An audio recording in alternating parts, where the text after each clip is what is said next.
Good afternoon to the speakers, faculty members, and all the participants present. With the blessings of our Vice Chancellor Ma'am, Professor Dr. Balwinder Shukla Ma'am, MIT University Noida, and Director Ma'am, Professor Dr. Nirupama Prakash of AISS, we organized a value-added workshop which commenced on 21st of June. Today is the fourth day of our 10-day workshop on professional and business skills for social sciences and humanities. And we are here to build and create the zest for innovation and for the youth to seek and pursue new opportunities. With the evolution and progression in the social sciences and the society, business and entrepreneur skills in the field of social sciences and humanities have become a prerequisite for the youth. These series of workshops are a part of value-added courses which have been introduced to bridge the gap between the academia and industry.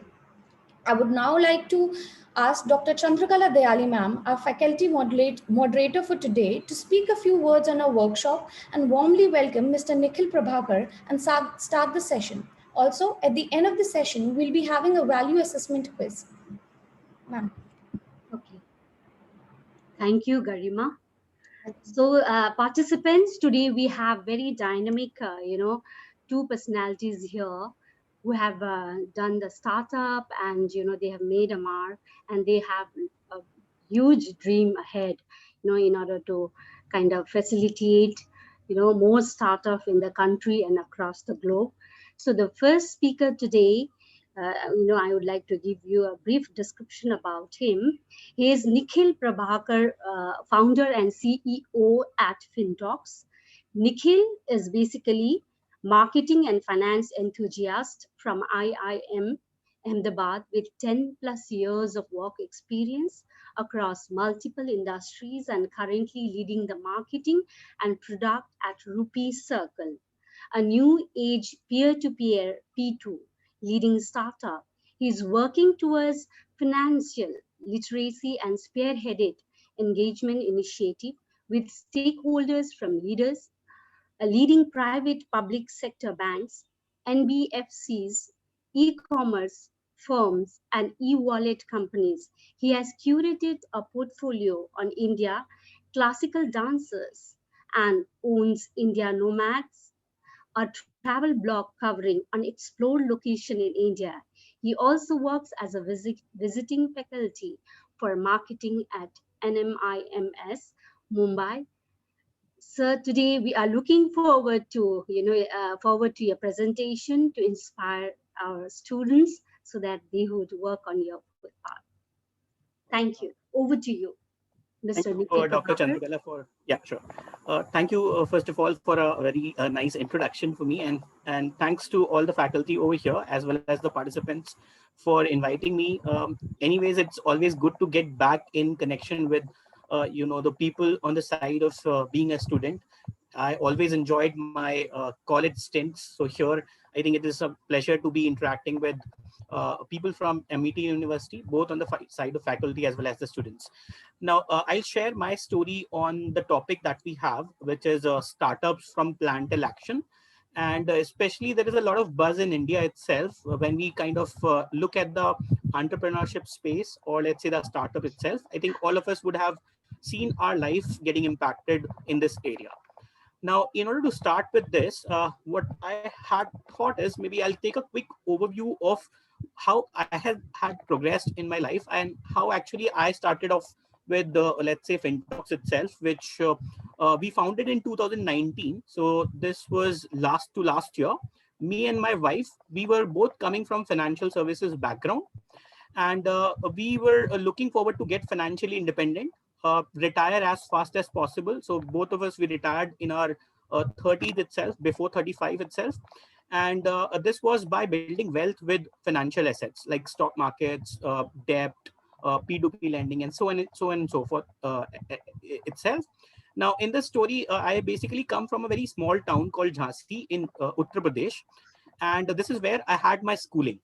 Now, at that point of time, if you let's say come from a small town in India, obviously you are very less aware about the opportunities which are out there, and that might be true for a lot of people who belong to the middle class.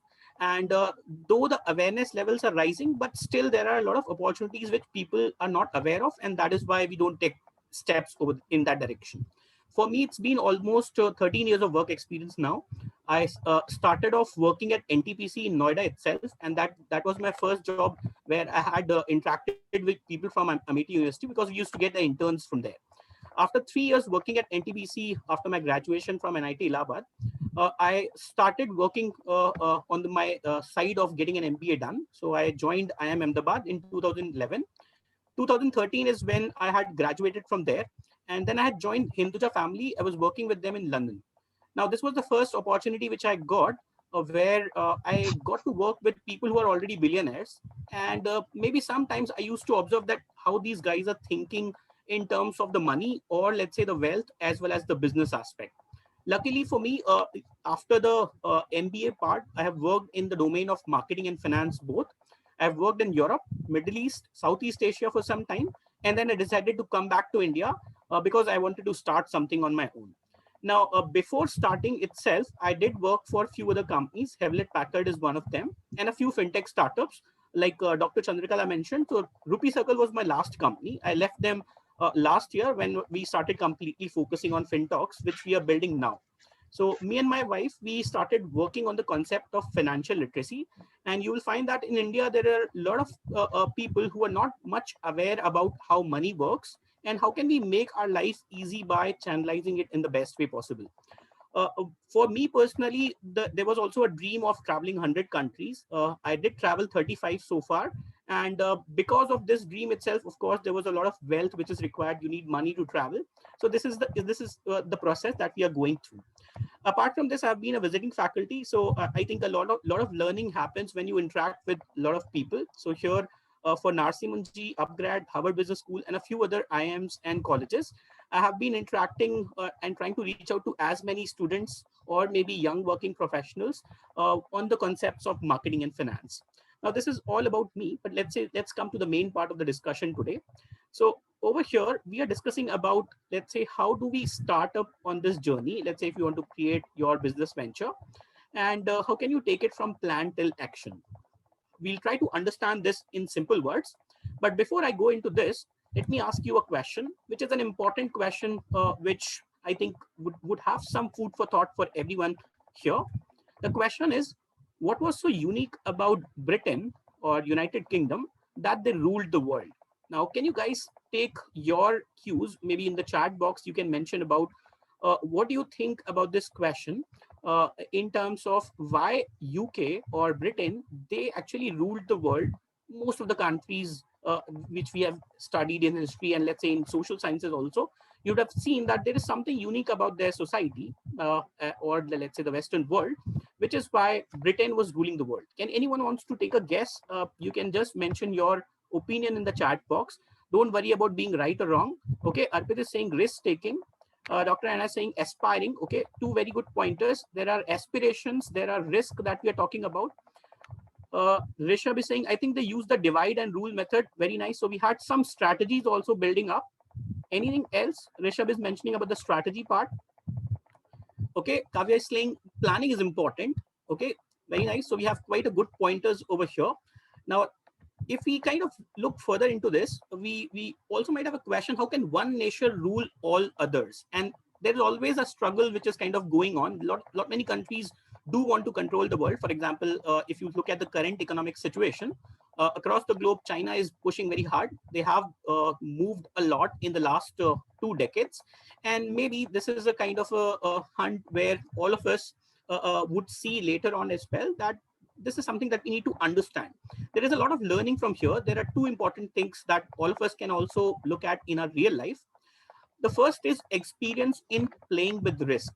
Now, if you look at the history of Great Britain or let's say United Kingdom, you'll find that these are the guys who fought a lot of wars internally before they started moving outside the world. Okay, and then there were a lot of risk because of this for this nation itself, because they were surrounded by so many countries. But the only thing was, let's say there was also the sea or the ocean in the middle. So they in that geography or in that geopolitical space, this is the place where they have been struggling a lot and maybe improvising themselves on mitigating risk. Okay, so this is the first part which I think someone mentioned also. The second part, which applies to our individual lives as well, is either be a first mover or start early in whatever you want to do. These are the two things where maybe, let's say, the eastern part of the world, or let's say India to be specific, this is where we need to maybe improvise, okay, and maybe on the national level and also on the individual level. However, let me give you another aspect of this in Indian scenario itself. Now, can you guys take a guess on what is the current population of India? How many people do we have? Roughly, don't need very exact numbers. A rough number would do. Can you put in the chat box how many people are there in India? 1.3 billion. Very nice. So we have 130 crore people which are there in India. Can you take a guess of what percentage of this population is investing in stock markets? What percentage of this population? Okay, Arpit is saying 2%. Let's see for others, and then let me disclose numbers to you. Anyone else wants to take a guess? Okay, 0.05%. Smriti is saying 0.05. Anyone else? Okay, so let's 10%. All right, so let's look at the number, and then let's see what is happening in an Indian scenario. Now, less than 5% people are currently investing in stock markets or maybe via mutual funds. We have a population of roughly 130 crore or maybe 135, 140 crore. Out of this, North has around 40 crore people, 30 crore are there in the West, then 33 crore roughly in East and Northeast combined, and 27 crore in the South. Out of this population, only 5% people are still investing in stock markets. And we have, it's been almost, 60, 75 plus years, 70 years of independence itself. Now, why things are not changing over here is because people think it is very risky. And just because there are a lot of myths around this, that stock markets are very risky, you lose money and all these things, the society itself is not stepping in the direction of getting financially literate. Okay, and maybe a lot of people just don't start because in our circle of friends, family members, relatives, people think that they've heard stories that someone lost a lot of money and that is why we should not start. Now, just because we are not starting, this is where we are kind of missing out on quite a lot of opportunities, which you will find present in your houses itself. So what I did was I have collected the data from 2004 to 2021, because this has been my life where I started getting slightly aware about the financial concepts. So 2004, I entered my graduation at NIT Labad, and 2021, we are anyways running. Now, in this period of roughly, let's say, 17 years, Maruti, which is a household name, maybe this was the first car my father had bought, rupees 1 lakh, if we had invested in 2004, and we after that we didn't do anything, we just sit back and relax, then this went to 15 lakhs. Okay, now let me tell you another story. Voltas, which is, let's say, a popular air conditioners brand over here, a lot of people have Voltas AC, this went to 25 lakhs. Britannia, all of us might be buying bread in the morning, maybe white bread, brown bread, or maybe cookies, cakes, and all those things. Another story which went 1 lakh to 60 lakhs over the same period. Now, if you look at these numbers, let's say one more example, last one, which is Whirlpool. And this example is kind of special to me because I know that at 10,000 rupees, we had bought our first washing machine when my mom was kind of looking at it in the year roughly around 2000s. Now, at that point of time, if we had invested that money in the stock market, just because if we were not aware, we didn't do it at that point of time. And the same story exists till now. When I talk to my juniors from NIT Labad or let's say IIMs, the same awareness levels, maybe some improvement has been there because of penetration of internet, but people still find it very difficult to wait for, first of all, such a long period, and then let's say the initial start is also kind of missing. But these are real stories. You can verify the numbers. You can go to Money Control, many other Economic Times, all the credible places, but you will find that if you work very hard for 17 years and you have a constant job, you save well, you are a disciplined person in terms of buying things and maybe saving money, then it takes a lot of hard work to save 70 lakhs in India. That's a huge amount of work. So we know that over here, if we are kind of conscious about some opportunities which seem very risky, maybe life can be quite easy, or maybe some level of comfort will come up. Now, realizations from looking at these numbers should be, risk and reward, first of all, go hand in hand. If you are a person, or let's say all of us, if you're not looking at the part of understanding risk or dealing with uncertainties, which I think a lot of students also have. Let's say when we plan our careers, we don't know what we want to do in future. Same was the case with me. I never knew what I'll do by going to IIM Ahmedabad. No clarity. Even after going to IIM Ahmedabad, I was not clear with, should I go for marketing? Should I go for finance? Should I go for strategy? Those questions were always looming. There were some people who were very clear with the thought process, but generally that happens when you have someone to handhold you. In most of the cases, you'll find that you have to find your own path. So this is the place where maybe we need to deal with uncertainties. The second part is patience is the game. So if you want to achieve something in the short term, most probably it is not happening. There is a lot of competition in India, and let's say across the globe as well. Patience is something which can reward you if you are staying and sticking to your conviction levels. The third part is basically discipline pays off, and especially let's say when it comes to building wealth. But in order to look at these first three pointers, we need to start somewhere, and this is an important let's say element for even looking at the startup space. And with that in the context, now let me get you back to the startup part. Basically, if you look at the Wikipedia definition, or maybe if you go to Google and browse the definition over there, you will find that startup basically means that we are trying to set up something in motion. Now, when you talk about setting something in motion in the concept of business, let's say in today's world, we kind of use the word startup. So this is where it has got synonymous, but otherwise startup is a generalized word, and we are looking at setting something in motion, maybe an initiative. Now, entrepreneurship is the next thing, which is combined with the risk taking part of setting up a business in the hope of building profits. Now, profit is something which is the main thing, because then you can build a sustainable business. But this is a fundamental need for a capitalist economy. Now, this is the part which was very clear to US as soon as possible. So these guys, let's say, now dominate the world in terms of, let's say, the companies which are there, the corporates which are established, and also in a lot of economic policies across the globe and for their own nation. Now, this is the same thing where maybe later on, a lot of other countries have kind of started picking up. We are also in the journey, let's say in India itself. There's a lot of transition happening, and maybe this is the right time when we are looking at this. Now, if you look at the global ranking in the space of entrepreneurship, there is a global ranking of all the countries which are maybe promoting the entrepreneurship part, or where it is easy, or let's say the best startups are coming up. Can you guys tell me any particular company, any particular country which would be at the top five countries for startups or entrepreneurship? Can you take a guess? Any guesses? Don't worry about being right or wrong. Let's see. What are we guessing? Okay, Japan, very nice. Germany, China, USA. Kavya is saying, all right, great. So we have quite a good guesses over here. Let's look at the rankings itself. These are global rankings done by, there's an organization called usnews.com. You can visit their website. They kind of publish it every year.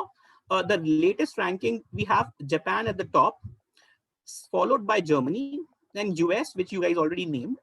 Then fourth, we have UK, South Korea, and Canada. These are the places which are, pushing hard for entrepreneurship skills in their students also. Their education system is designed in that way.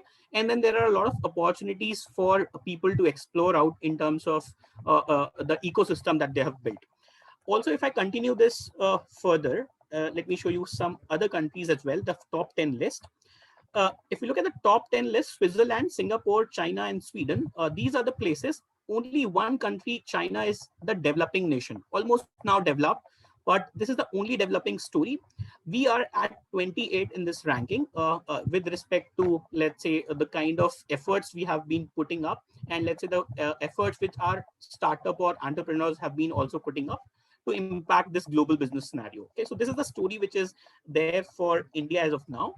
Now, first of all, we need to understand whatever we are looking at for now, is this important or not? Now, let's say, I was going through the articles and let's say some of the impact which has been done on the nation, people in the nation, as well as the society. These are the two things which come up. There are two fronts on which we see the impact of entrepreneurship, or let's say having successful businesses. The first is the personal impact, because maybe this is a space where you can unlock the entire potential that you have as an individual. So maybe you have been doing very good academically, but generally the academic success doesn't guarantee that you will succeed in your life itself. So this is something where maybe the challenge comes when you work in a startup, or let's say start something on your own, or you set up a business.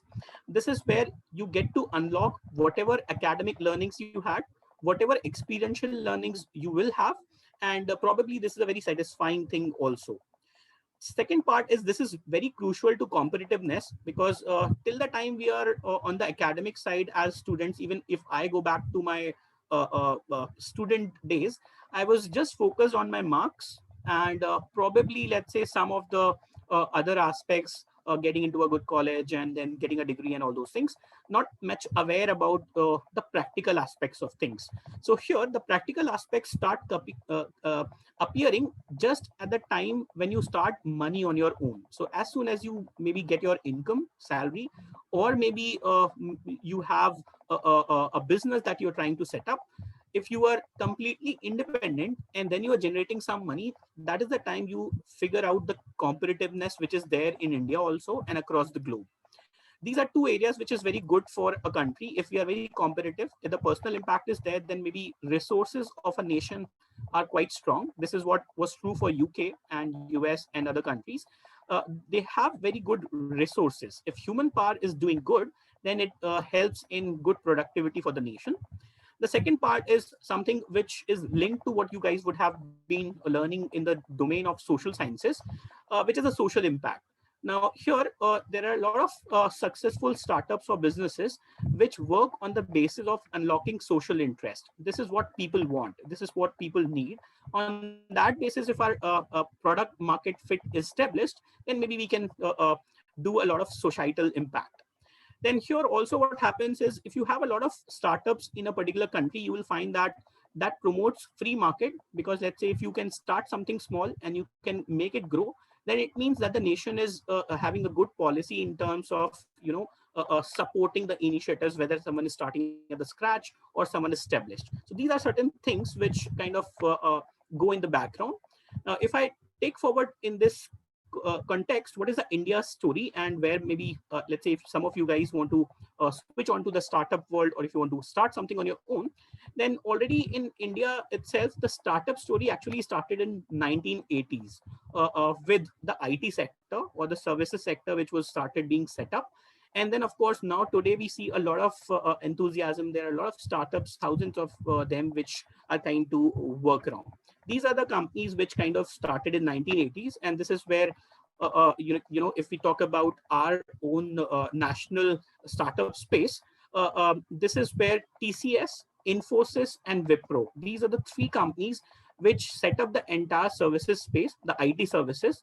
And if you look at the GDP component at the current point of time, services sector has a major contribution in terms of the employment generated, and also in terms of the money that people are making. A lot of houses are running because our family members, relatives, or we ourselves are working in some of these companies. Okay. There's also a question. Last year, India saw a big migration of millionaires moving out of the country and taking citizenship of countries like US, UK. First question, what is the reason of leaving India? Second, if Indian businessmen are leaving the country, how will India attract? So see, what happens is basically, if you look at the mass migration, or let's say the brain drain part of it, maximum has happened for China. Now, if you know the populations also, China and India are the biggest in terms of the population. When we have so much of population, of course, some people, even if they move out 1%, 2%, that's fine.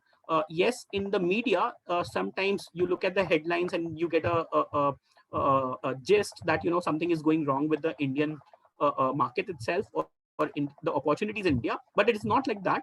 Yes, of course, there are global opportunities, and Indians are very competitive. I think a lot of people I know from Amity University itself, my connects or students who are working in the US, especially in the consulting sector, and doing tremendously well. But at the same time, they also tell me that the opportunities are there quite a lot in India itself. So yes, there are people who move out, but that is very small percentage if you look at the absolute numbers. Okay. Now, coming to the story that we were discussing, these are the people who actually started off with this startup space, Mr. FC Kohli, Fakir Chand Kohli, Jayadi Tata. They set up TCS. They were the founders of TCS. Then I think Azim Premji, anyone, everyone, all of us know, and Mr. Narayan Murthy. These are the guys who kind of started off with this space when things were very uncertain. If you go to 1980s, even we were not a open economy. 1991 is where the liberalization policy started picking up, and here after that part itself, we had a lot of other companies or fostering businesses which you see today. For example, Airtel was the one which picked up from that time. And then we have a lot of banks like ICICI, SDFC, Axis. These are the stories which started emerging up. So even our startup story is not just made in the last 5 years, which is the notion which is sometimes there in the media. It started decades back. What you see now is something where we are getting very competitive. So we are at the top 5 startup ecosystems: US, UK, China, Israel, and India. These are currently considered the best ecosystems because we have a very strong investor network. For example, let's say some of you who start up and then you want funding for your startup. So for that, maybe there are angel investors, venture capitalists, and many other formats which are existing in India. Millions of people are also employed in this sector as of now. From a few thousand, now there are millions. Okay, and this might still go forward. This is itself, and I think the question that you just posted in the chat. In fact, the startup ecosystem, if we make it further better, maybe Indians will also remain in India because there is a lot of potential here. We are a consumption-driven economy. This can help us to reverse the brain drain. Maybe 40% of the founders currently are coming from IITs and IIMs, and this has to percolate further down. Okay, so this is something which is, let's say, the current space. If you look at the impact on the society, I think these are the names which all of us would have heard about: Flipkart, Nykaa, ShopClues. I think all of us might have been using some of these apps. They have put small businesses on the unimaginable platform, which is where maybe there is a win-win situation. Ola, Oyo, these are also popular ones. Thousands of taxi drivers and hotel owners have been impacted with the help of Ola and Oyo. Similarly, there are many stories. For example, Paytm, PhonePe, Free Choice. They've changed the way that we are paying. Now there is very good increase in digital payments, and maybe in future we might have a digital only economy. But let's say there is a decade to go for that. We need to have people still going on the adoption, and we have to make it practically feasible. Uh, Sure. And then if you look at Swiggy and Zomato, another story where we have changed the way we get our food. Okay, so this is something which all of us would have been experiencing. Now, these are some startup billionaires. Even if you just want to look at from the perspective of did are there stories which have come from scratch? So I think we must be aware of all of them. But let me ask you, how many of you know about Zerodha? Nitin Kamath and Nikhil Kamath. Okay, Utkarsh is having a question. I'll just come to it. Uh, okay, so can you guys first let me know how many of you know about Zerodha? Okay, Arpit is saying he knows about them. Let's see how many people know about it. You can just mention yes in the chat box if you know them. All right. So I guess quite a few people. We have 3 people already. Okay, quite a few people. Okay, that's great. So over here, if you look at yeah, they are kind of brokers. They provide you the demat account. Okay. Now these 2 brothers, Nikhil and Nitin Kamath, one of them was actually working in UK. Okay, he was working as on a trading desk, trading in stock markets, and then he came back to India, started managing the portfolio of their family members and relatives. After which they kind of joined together into an initiative called Zerodha. And then these guys have kind of created a wealth which is 24,000 crore in terms of their net worth. It's a very small, let's say, period of timeline. If you look at the story, roughly from 2008 or 2010 when they started getting active, and 10 to 15 years is a story where you can be very strong if you're trying to solve a problem, even a big problem. Then there are other names. For example, you guys might have heard about Byju's for sure. Byju Ravindran, a very popular personality in the space of the edtech space, Flipkart, and so on and so forth. These are some of the stories, and I'm not taken all of them. Maybe these are just some of them. But yes, a lot of people have succeeded a lot by starting at the scratch. Okay, so and even if you look at the background of these guys, not everyone is kind of coming from a very good education, or absolutely good with the MBA and all those things. So not, these are not necessities that we have, but yes, if we can try to solve a problem, which is where we need to start. And in order to start solving a problem, something that helps you in the startup journey, and probably later on for scaling a business, is this definition, which actually it brings me back to IIM Ahmedabad, and this was the first definition that was shown to us for marketing. So what the professor used to say was that, if you want to set up a successful business, then you need to have clarity on the space of meeting needs of the masses in a profitable way. Okay, and in three simple words, this is the definition which is taken from Kotler, which is a very interesting book on the domain of marketing, considered to be the Bible of marketing. So meeting needs profitably, if you can solve for this equation, you can solve for the masses in India, or let's say across the globe, then maybe you can scale up or set up a very good startup or a business itself. Now, in this story, what we need to also understand is this simple concept, which many times people are not clear with, and that is why you will find that 90% or 95% of the startups, or even more, they fail because they don't understand the implications of this definition. So over here, let me touch base on this gist quickly. Yeah, the book name is actually, if you search for Kotler on marketing, you will get the on Google itself, you will get the book.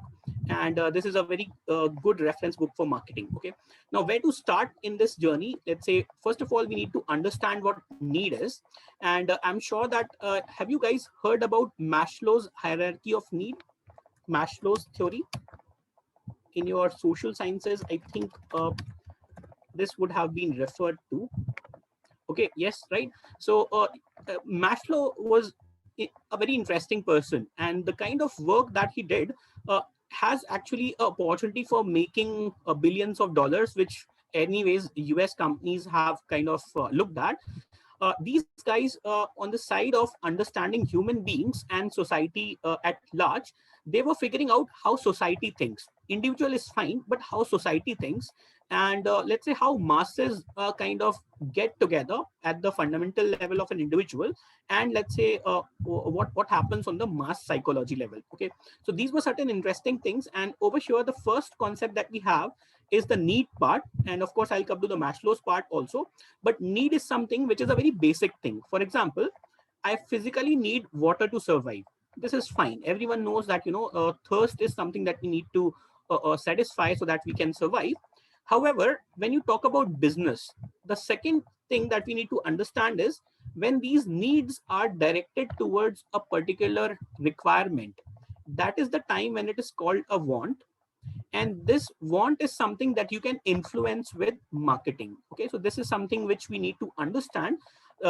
When a need is directed towards a particular requirement, for example, I want clean, safe to drink, good tasting water. These are the attributes that people are asking for. Now, if you can create a product or a service to satisfy that want at a reasonable price, which people are ready to pay, then it is called the demand. And if the demand is existing for your product and service, then only you can set up a business, then only you can scale a business. Now, bigger the demand, bigger the want that is there, then only we can have scalable businesses. For example, Facebook, we have a tendency, let's say human beings, we are social beings, and we have a knack of connecting with others. So this is the most basic concept of Facebook, and then they monetized it over a period of time. You can see that these examples going forward, a lot of examples, but basic thing is, till the time you have created a product or service, which is very good, maybe everyone is telling you that this is the best product, but if they're not ready to pay money to you for that product and service, then it doesn't mean, then it is not going to scale, and it doesn't mean that you have still created a offering which will sell in the market. Okay, so this is the main thing which we have to spend a lot of time. And then coming to the Maslow's theory part, so this is something which Maslow had kind of worked out. Now, depending on where we are in our financial journey, or maybe where we are in our age group itself. For example, I think a lot of people here would be in their 20s or 30s, or maybe even younger. So over here, what happens is, and let's say even some people above 30s itself. So depending on where we are in our life stage, maybe we are first trying to satisfy the physiological needs, which are, let's say we want some basic things to survive, which we kind of quickly get through. The second part is the safety needs, which is the next level. And then going forward from there, if the two basic things are kind of met, then maybe we look for certain things which are aspirational, maybe from esteem and self actualization itself. And if you want to create your product, your services, your brand, then maybe you have to figure out where are you targeting a customer, or let's say an individual, or maybe a society or a segment in the entire space of these needs. Okay, then only if we have clarity on this one, then we can be in the right direction. We will not be wasting money and time. Okay, so this is something, even if you go to venture capitalists to raise funding, this is the thing that they will ask for. Are you clear on this concept?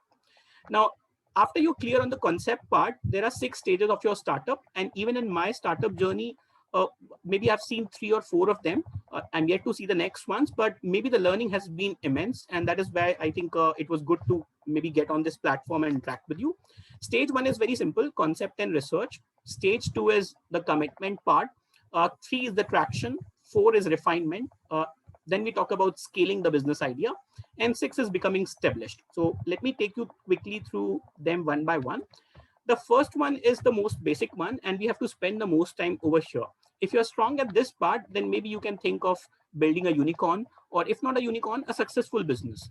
Now, probably this is the most important stage, and it seems generally when you talk to people who are doing startups or in the space of entrepreneur, nowadays it is also a fashion to have a founder in your name or a co-founder in your name. But basically, that doesn't matter. What matters is maybe everyone seems to be having $1 million idea, but making that idea into reality is something which is very rare. And this is something which we need to understand. Otherwise, yes, time is precious for all of us, and all of us don't want to waste our efforts. So rarer still is the great idea that not only gets off the ground, but finds its perfect audience. So till the time you're not able to find your audience, let's say in India, if you want to target 130 crore people, not possible. You cannot create a product for everyone in India. Maybe you can create something for, let's say, a small segment, and that concept is an important part. So at the stage 1, the idea is to create a product market fit. So here we are creating our offering, testing it out, whether people are ready to buy or not, and then try to refine it. Now, for example, I'll tell you about FinTalks. So when we started in 2019, we started with the notion that we need to make investing simple, and particularly in financial assets, because stock markets, debt, let's say your fixed deposits, recurring deposits, PF, PPF, similarly P2P lending, cryptocurrency, these are all the areas where there is a lot of buzz on the internet. There is a lot of buzz in the market, but people don't still understand how to go for it in a structured way. So this is where we initially thought that we'll create a content platform, but then we realized that content platform, YouTube is also there, then just there's so many things which are there. Maybe this is something which we cannot scale. So later on, what we did was, after in like around March 2020, we started launching our workshops. So this is the initial website. I think this website itself, first of all, I do not come from a IT background. I'm not a computer science engineer, but this website is an electronics engineer I created. And I think it took around 1 month to understand how a website is built. How do you buy a domain and all those things? Then maybe an annual cost of 3,000 rupees is a very small cost that you can pay and learn a lot of those things which you always find difficult. Okay, so this is the first step that we took. So all the things that we have built so far are built in-house. I never went to an agency or let's say external help, but we learned a lot in the process how these things are done. Then comes the stage 2. Now stage 2 is where and before I come to the stage 2, also let me tell you, stage 1 is the stage where we had not left our jobs, because again, from practical aspects, financial security is anyways required. We used to live in Mumbai. A lot of costs are involved in maintaining your lifestyle as well. So trying to manage out the risk, not completely jumping off till the time we are very confident. So over here, after that, in stage 2, when we kind of getting cleared with what is something that people are asking for, This is where we moved from concept to company. We started creating a minimal viable product. That is generally within 1 year, you should be able to do it. After you have a minimum viable product, so in our case it was the workshops. People after pandemic itself have been finding that online interactions is something which is very booming. Everyone knows about Zoom, everyone knows about many other like Google Meet and all those things, and this is something which is coming free of cost. Okay, so we can quickly interact with 100 people from the comfort of our home. We don't even need an office. So over here, maybe your idea is to create a minimal viable product. If you talk to VCs and investors, they call it MVP. Now, after you have a minimum viable product, which maybe people are ready to pay for, then you think of having your team funding, or maybe other things. Generally, it is called seed funding, and your initial set of co-founders or your team if required. Okay. Now, for FinTalks itself, these are the workshops. Let's say we launched on this website itself, and we figured out that now people are coming and registering. They are becoming part of the stock market workshop. Then we had mutual funds. Then we have done it for corporates also. We actually did it for Nissan Motors. We did it for Asian Paints, Facebook, and so on and so forth. So things started moving in. Then we realized that people are actually this is actually a need, and the people are ready to pay for it also. So that gave us a second level of confidence, and this is where we start working on something called as traction. So if you go to VCs also, this is the stage where with which they want to look at. So what happens in traction is you focus on building your customer base, your first level of customer base, maybe 50 customers, 100 customers, 1,000 or 2,000, whatever number you're comfortable with. But you need to have your initial customer base, which helps you in establishing and refining your products. So typically, this is a stage of around 2 years. And if you're successful at this stage, maybe you have a very good offering, because you will not be able to create a product just on your own. Your customers will create it for you. That is the right approach. And if your customers are willingly doing it, then it also means that you're adding value to their life. Okay, so this is something which is an important part. For us, what happened was we invested the next 1.5 year. So last 1.5 year, we have been only working on getting more people for our workshops. We have been tying up with a lot of institutes, let's say from MBA, non-MBA, and we reached across 20 plus countries. As of now, we are around 28 countries, and we saw that Indians everywhere were looking for this need. How to we know how to save money, we know how to earn money also. We are good at saving, but how to put it to work? Okay, how can we build more money from here? So this is the stage where we kind of look at the traction part. So roughly this is a stage of 2 years. We also started collecting participants reviews. So on Google, just for making trust for our company, we started having these real reviews done by the customers. Let them tell their story. How did they find the workshop? Did they start? Did they get some returns and all those things? Okay, let me show you some real returns also. These are real numbers from a live demat account. Now, can you guys tell me what is the return that we get in our savings account? Any rough number? What is the current return that we are getting it onto our savings account? Okay, coming to the question from Anno also. Siddhant is saying 5%. All right, so roughly 4 to 5%. Can you guess the return that we get on our fixed deposits? Rough number? Anyone? 7 to 8%, right? So roughly 5 to 6%, 7%. So what happens is, if you are investing in debt is something where you invest an initial amount of money, you wait for some time, and then you get interest on top of your money. That is called as debt instrument. And here maybe you can make maximum up till 10% in 1 year. However, let me tell you some stories over here. For example, every one of you would know about DMart. DMart is into the retail store. We can buy our groceries from here. This company has given a return of 153% in the last 2.5 years. Okay. Similarly, JSW Steel, Jindal Steel Works, Jindal, famous name in the industry in India. The stock has given around 311% return in last 1.5 year. Okay. Now compare it with equity or compare it with debt, fixed deposits or your saving account. There's a huge amount of return that you're getting.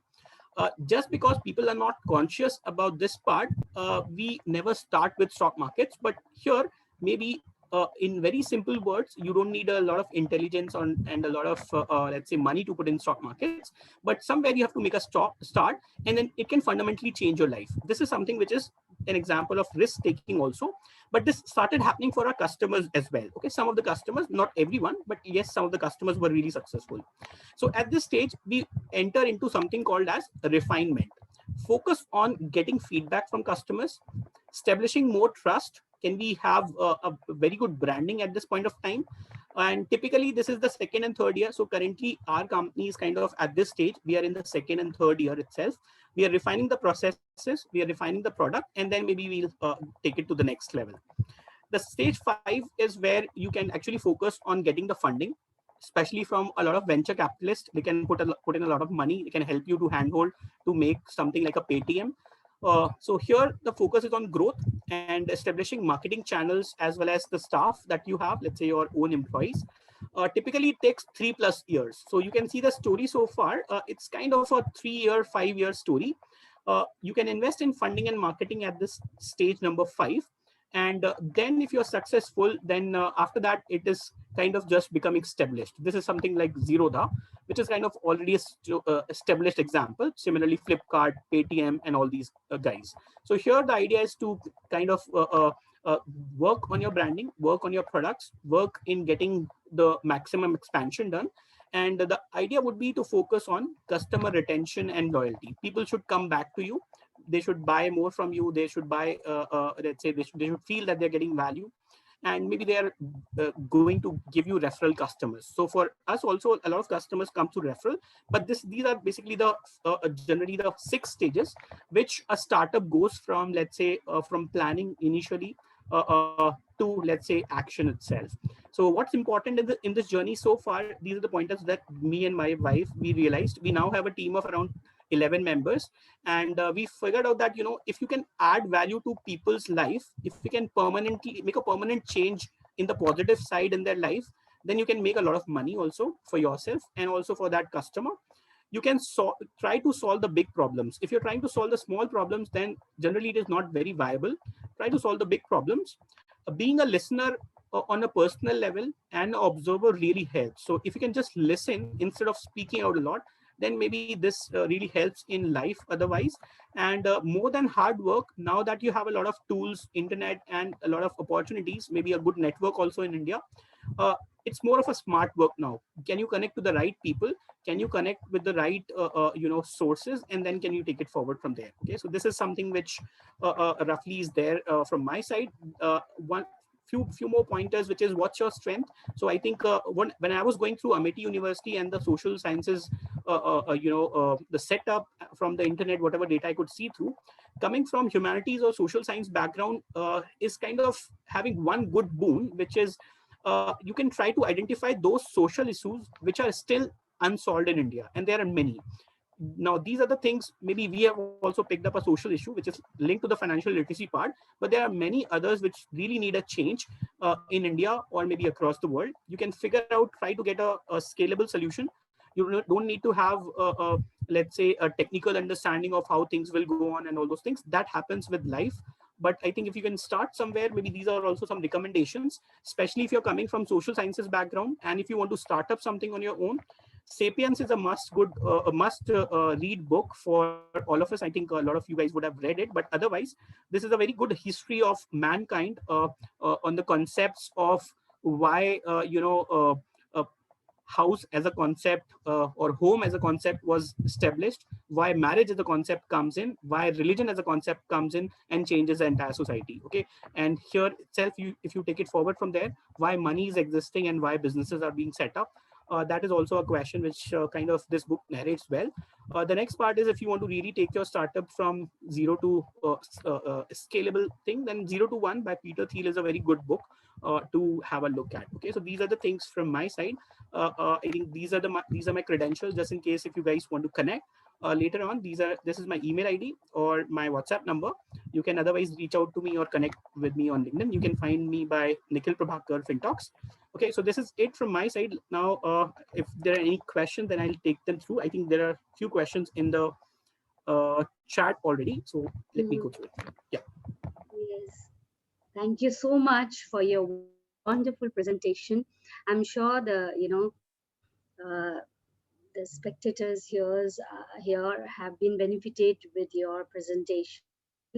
and you have talked about, I was so impressed about the way you have, shared your full concept about startups, and what are the things, that skills that are required for starting up. And in the country like India, where we have uh, 1.3 crores, population, how to go about it, to have a startup, and what are very important factors for the entrepreneur to have a startup.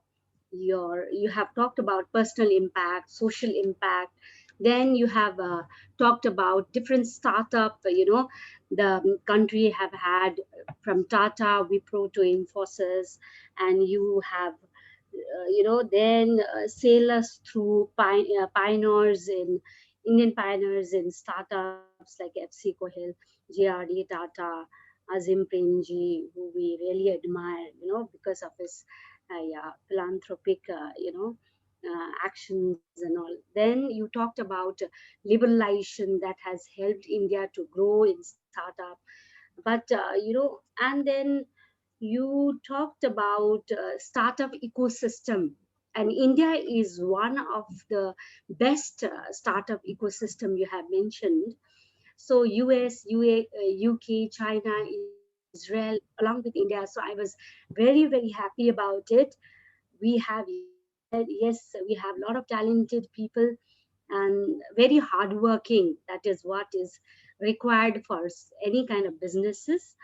And uh, so there are many questions, but the first question I would like to ask you from my end is, you have said, startup is all to do with meeting needs profitably, So when we are talking about profits, and here we have audience, our audience are more of students, So, I would like to ask you, when we are talking about business, profitability is something that we think, at, at the first go. But along with that, I am concerned about now, during the pandemic, and now pandemic is going to remain, across the globe for another 5 6 years to go, and more troubles to come. So in this scenario, my concern is whether this startup entrepreneurship is going to be,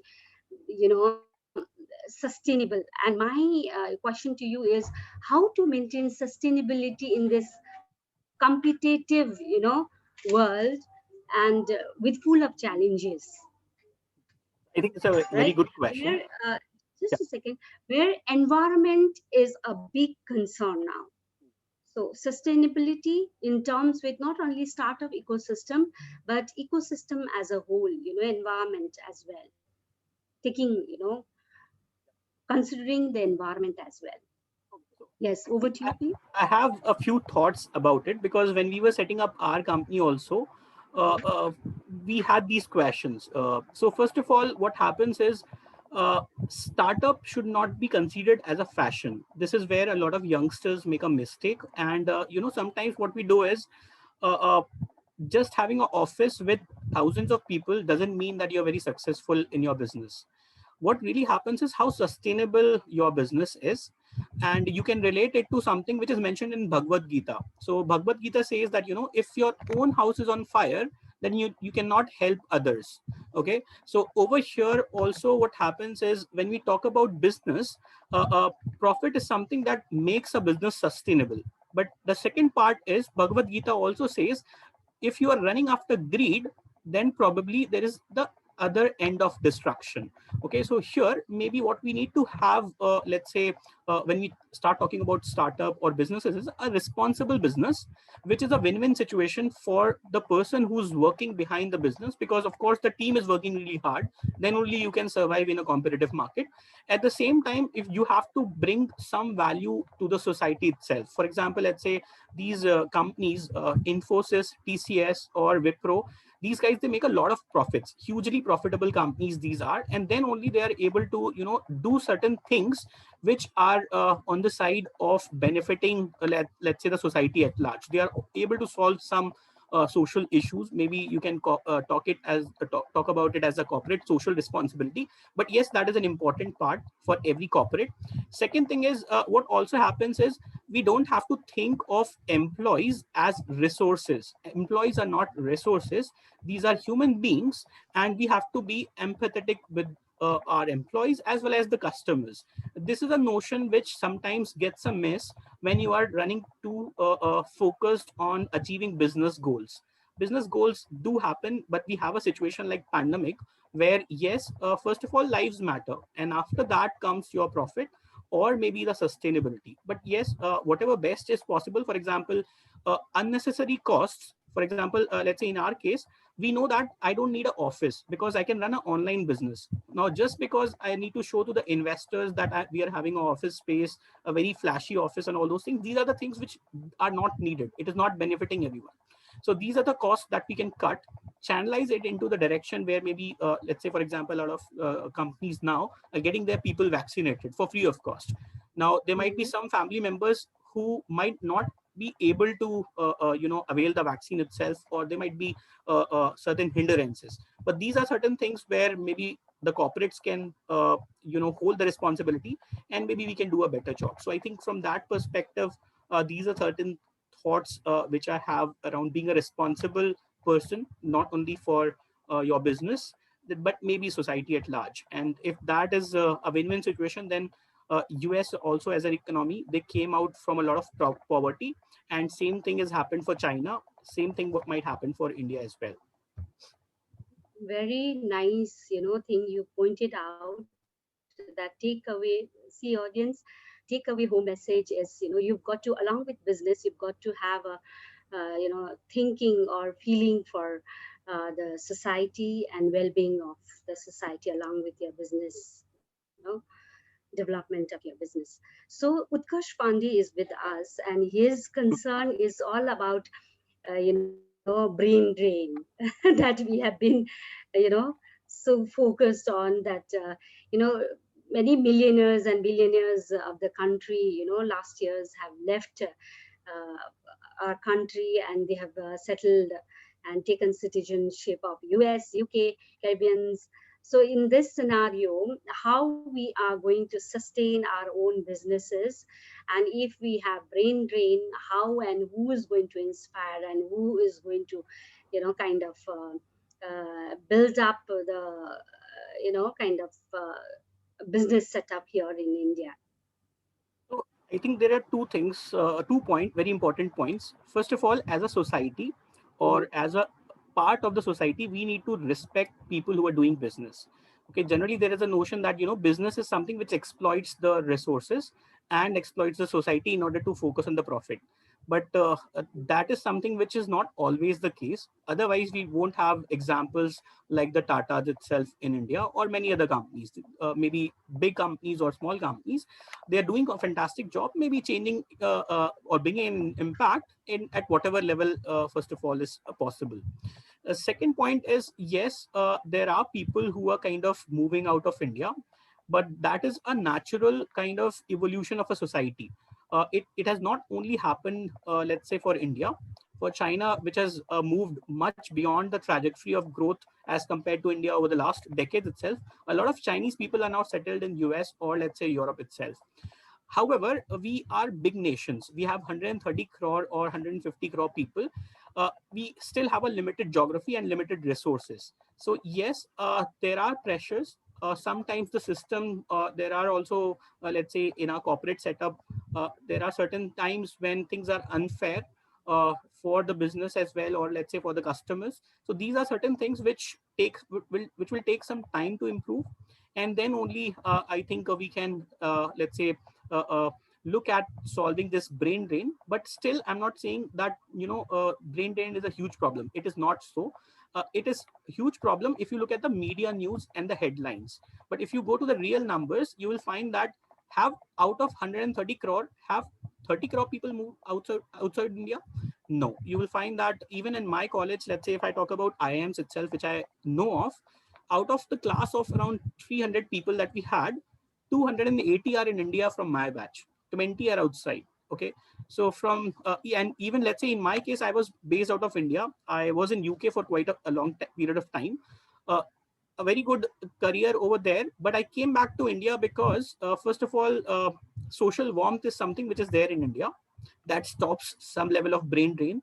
The second part is maybe there are a lot of opportunities which we have in India, but of course there are hurdles which needs to be solved for. If we can still refine our ecosystem which is in the process, then maybe this brain drain problem will stop. Actually, Indians have a very good brain, so that is why even external world is kind of having us, or by providing very good lucrative opportunities. So that's fine. That's a personal choice, but yes, for now, almost every big company which is there in the world, or let's say USA to be specific, the CEOs are from India itself, which is also true. So that will always be. We are very competitive, I think, at every scale, and the minds are also very sharp. Yeah, so very well answered. So here, somebody, I'll just call up the There's name. also a question which is from Yeah. Kavya. Again, it's yeah, Utkarsh Pandey only. He is concerned, now because of one, this pandemic, how China image, global image had gone down recently. So a lot of companies, they left China, and and somehow India could not catch up with this company to sell them here in India. So, where do you think India is lacking? And those companies all settled down in rest of Southeast Asian countries and other parts of the world, but not India. How India lagged in this? So, see, I'll take it from the example of Bangladesh Mm, and Vietnam. These are the two promising ones which are going really fast. And uh, there is something at the level of the economic policies of the government and the political will of the candidates as well. So, what happened is something where we are going wrong is uh, China worked extensively on employing the masses in those sectors where there is a lot of need of human power. That mhm, is how they overcome the unemployment situation in China. Same thing is now happening for Bangladesh.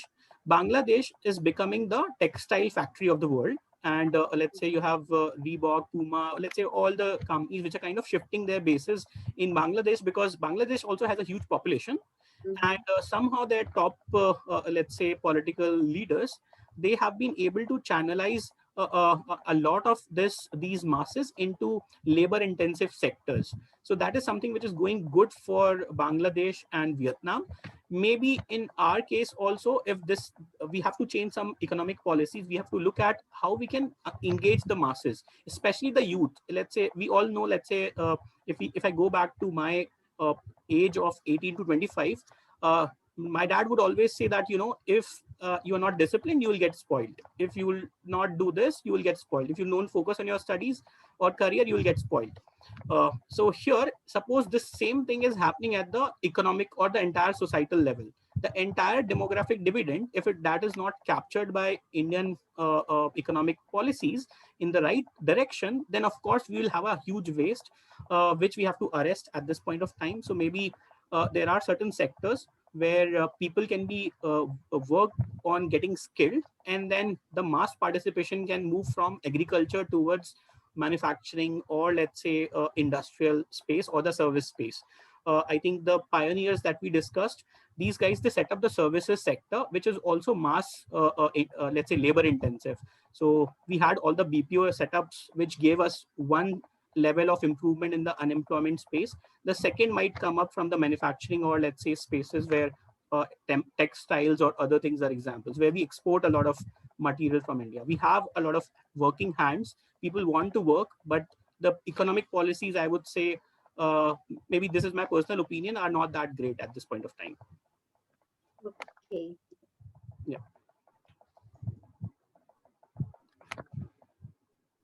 All right. So Thank I you. think A nice coordinator herself, Dr. Anana Ganguly. She asked, Yeah, my question can be skipped. I think we'll take the students' question first. No, So I that's think very interesting. Let him answer. Yeah. She is concerned about how to plan finances to start up a venture, which is for social cause, like Mila, Kito, and other competitors. So, what should be the financial plan? So for Milap, first of all, Milap is a NGO which is Yes. helping to raise funds. Okay, a very nicely built NGO. Their financial model is there. It is not like they don't ask for fees on every transaction. Let's say if a person is raising 50,000 rupees, maybe 1% or 2% is the transaction fee on the platform. Okay, now what these guys did is, yes, they're not totally focused on the profit part. They are actually trying to solve the problems of the society, and with that they have built a tech platform where the things are very simple. Let's say someone in my family needs a lot of money for health expenditure, then I can list my profile on Milap, and maybe then it will be open to the public, and everyone can make some small contributions. Okay, so this is a very innovative concept. This concept was actually originated in UK around 2004. It is called as peer-to-peer lending, and same thing, Milap has kind of uh, originated in this NGO space, or let's say in the space where they're trying to reach out to people for solving the financial situations. Now, for building a startup like Milap, yes, you do have to think about your sustainability. It is not like that Milap would not need funds to run their website, or let's say handling a huge amount of listings, coordinating with customers. They do have a team, and they have to support those team members also. These guys also have to be working for a living.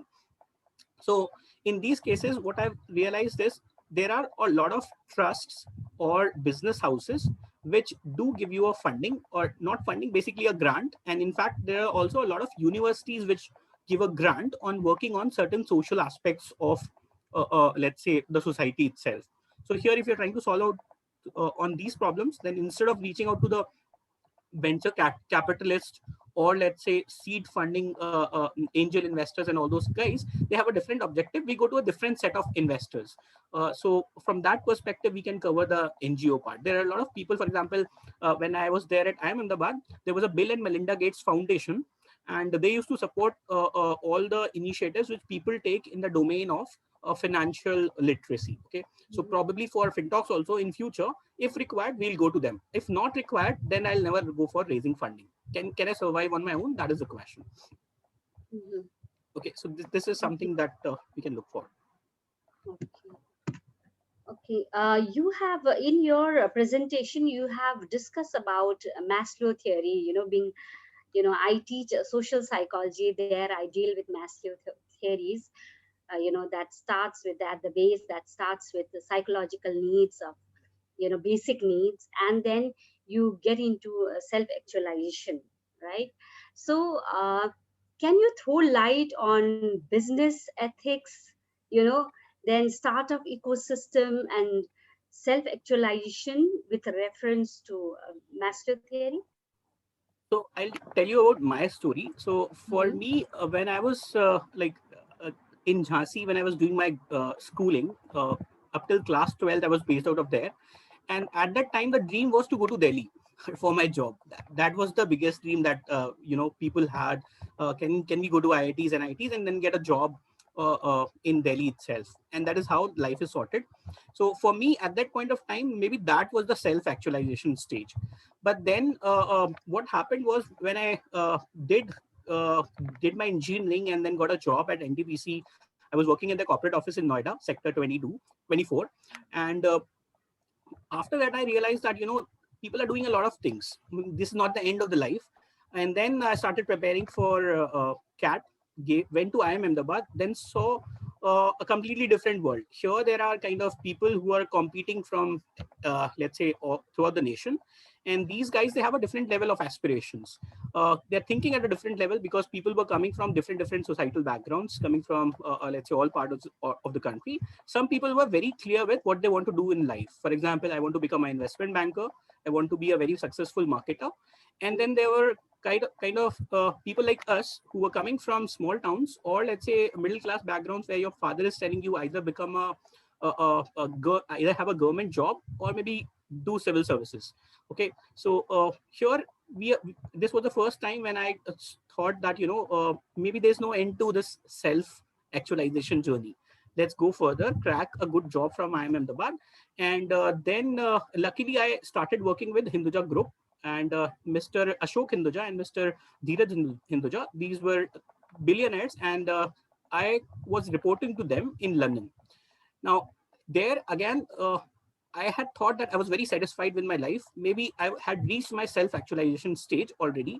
I had traveled all the European countries and all those things. Work was also really good. But then I figured out that, maybe these physiological needs, safety needs get clear when we get our first job. Maybe love and belonging happens while we are at the college, or maybe after that. Esteem is something which you don't know about yourself, but it kind of happens over a period of time when you start loving your profession, or maybe when you start contributing to the society. When you can make a change in someone else's life, and they kind of thank you for that, or maybe they think that at least they got benefited. That is the time maybe you are thinking about self actualization.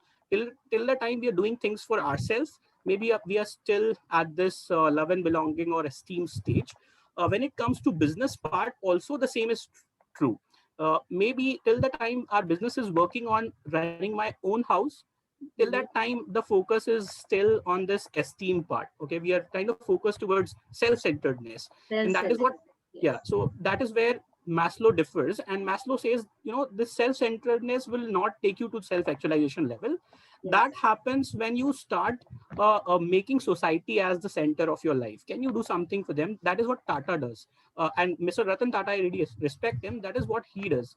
He's very satisfied with what he has accomplished, or what he has not done in his life, but something he has done for the society is where things start changing. So if we can position our businesses also in that domain, maybe then we can reach the self actualization stage.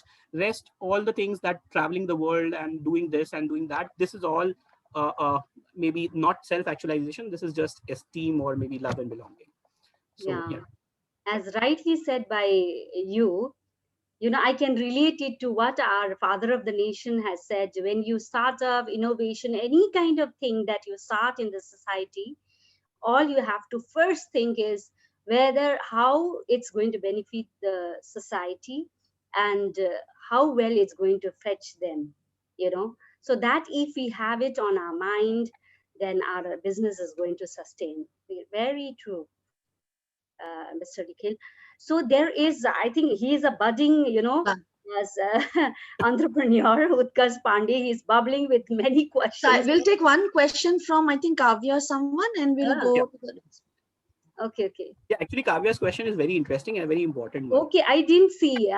Dr. Anna, can you just read Yeah, that? I think this is the same question. How did you pick up your co-founders' initial working team? Yeah, How do so you this collaborate? is Yeah. the most interesting part, because see, what happens is your co-founder really matters and your team really matters. And what happens is the main element that you want for your team and co-founders is people having the same thought process. At the same time, trust is something which is very, very fundamental, because when you build a lot of wealth, you cannot do it without trust. So for me personally, what I see is either my childhood friends, which were there with me at my school time, or maybe graduation. These are the two places where we make the best friends possible. After that, maybe if we go to post graduation, or let's say further on in the life, there are so many responsibilities and priorities, after which real friendships hardly occur. You don't touch the core aspects of a person after that. So for me also, if I wanted to have my co-founder, I was very clear that I'm comfortable and I can blindly trust a person who's my childhood friend, or maybe Mhm. someone who was there in my graduation. I spent 4 years with them and all those things. But unfortunately, none of these were kind of ready to start up. So what happened was, my wife, I made her the co-founder, because she was also, luckily we met, and she was also from the banking background. She was working for Axis Bank. She was selling mutual funds, and she was much more confident than me. I mean, as a MBA from IIM Ahmedabad, I used to learn more from her, and hers was not an IIM. And I used to see, I mean, where from this kind of a confidence is coming in, and that is where we kind of started liking each other. And then we thought that this is something which later on also, when we start, let's say we did decide that we will retire early, we'll retire in our 30s, and then we'll start something on our own. before that we'll get financially independent. So I was very much invested into stock markets, but I was not able to succeed. And then she came along, and because of her I succeeded in this part. And then in that story itself, we kind of built a lot of understanding. And then we thought that we are the best co-founders. So that is how we kind of found our the first steps. Then after that, the initial members, where we were kind of looking at the team members, we actually saw one more thing, which is those people who are very much focused on money, they are not sustainable for your company. Those people who are very much focused on money as well as trying to solve the problem that you're trying to solve for, and maybe if they personally face those problems, then maybe these are the guys who can ride along. And then you can have a thought process, same thought process. So in our case, whatever customers that we were targeting, for example, for financial literacy, we are targeting women. And women particularly because women are getting educated, they're earning a decent amount of salary also, but when it comes to investment decisions, they are either not participating or they're not taking the investment decision on their own. Maybe it's the counterpart which takes it. So this is where we figured out that this is the problem that we're trying to solve. Let's have more women members in our team. So we started hunting for women itself, and in my own circle, yes, there were a lot of people who were ready for it. We used to interview them. We used to figure out which is the life stage where they are, and how can we contribute to them first of all, and then later on how they will contribute to our company. So slowly and slowly, I think each of the 10 members that have been picked up, I have worked with them in the past, or maybe Mm-hmm. I had a similar level of understanding with them. And we were also sure that we will not have a team of 100. We will keep a team of 10 or maybe 20 at max, because I know I can build a business with that. I don't want to create a unicorn. I want to create something which is sustainable, and we can make a change in, let's say, 10,000 people's life. That is something which is satisfying enough. We don't need to go beyond that. Okay, so that is the thought process. So I think from the perspective of the comfort level, trust, you cannot trust everybody. I think sometimes you have your own understanding. You can quickly check which is the person you can trust, which you cannot. And just like it's like founding your wife itself or your life partner itself. For your When you want to start up, that is how co-founder or the team members are also. You're kind of searching for your life partner. And I think you look for the right things at that point of time. Wow, really rightly said. Marriages happens on heaven. So right couple you got to continue with your desire or whatever ambition you had to do businesses. And yesterday I was just reading about FinTalks. You started in 2013 with your Not co-founder, 19. that's your wife. So you are into a mission to kind of help people manage their finances, right? Some 10,000 or 10 millions. It was late at night. I just Yeah, was yeah, yeah. Yeah. reading. So, Hmm. I mean, how are you going to go about it? And are you thinking about, uh, giving back to the society as in terms of training the youth, who are capable and having the same zeal like yours, and how you are going to contribute? Two questions So I've yeah. asked. So I think first of all, yes, there are certain things which are uncertain, which we don't know what will happen in the future. Sometimes that is not clear. But what we do plan is the short term. So let's say a plan for 1 year at one time, and maybe for the couple of years. So what we do is, let's say first of all, there are three segments that we are targeting. One is students, then we have young working professionals, and fourth is women itself. Okay. Now, in order to reach out to them, I have been personally teaching, first of all, for 2 years. That is why I became a visiting faculty. Because if I want to Mm-hmm. teach someone about stock markets or, let's say, financial instruments, then I need to know how to teach someone. That is an important skill to have. Not everyone can teach. Even if you know things, not everyone can teach others. So that is where I actually connected with a few professors at Narsimunji. Luckily, we connected through LinkedIn. And then I took some courses for marketing and finance. I got comfortable with digitally teaching others. And then when the engagement was happening, that is something that we embarked on. In the meantime, student, all the participants, I would like you to ask more questions. if you have, because he's presented it so well, don't you think, Dr. Anna? I mean, so well he talked about I how think to my one thing is why I wanted him to be here is because of yeah, financial knowledge. uh-huh, We that's all what. lack. Even I am very scared of handling finances, Yes, right? yes. We may have Uh-huh. money, but we don't know how to manage How our to. wealth.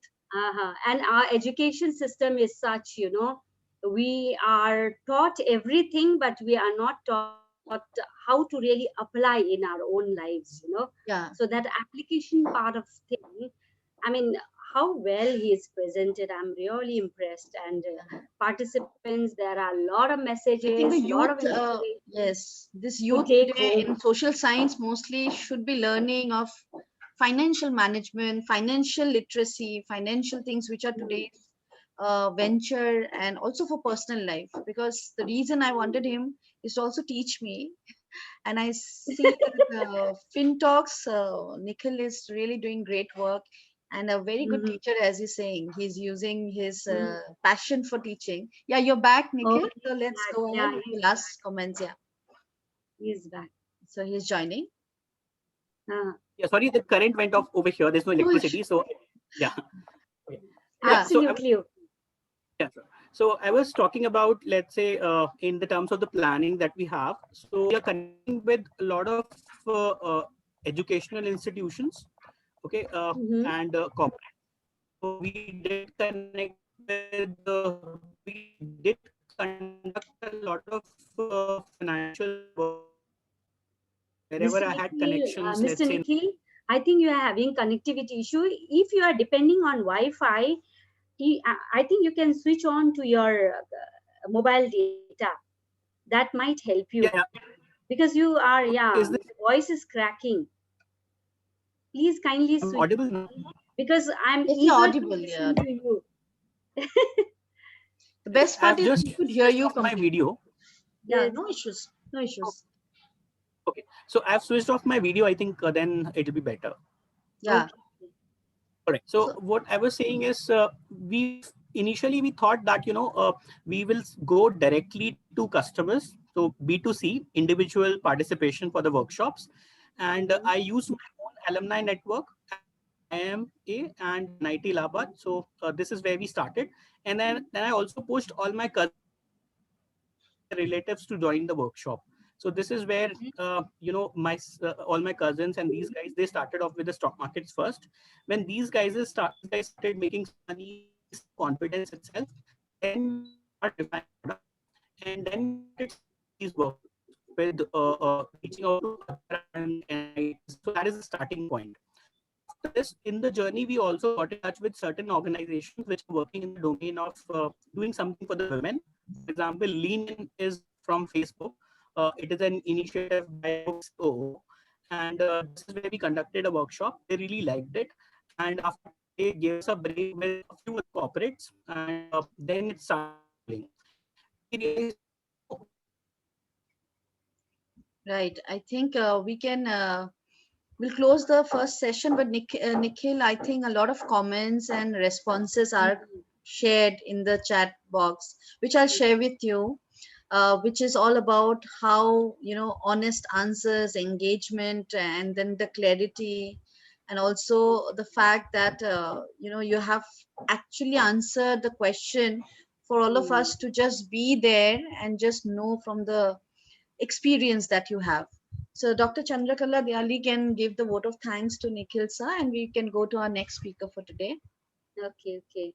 So, Mr. Nikhil, you are not there with us. I'm so sad because the way you have presented and sell us through, the startup and, how to manage the finances. And this is what I actually wanted. I was waiting to question you about how to manage our own small finances and investment, so that we can multiply our finances, right? Money.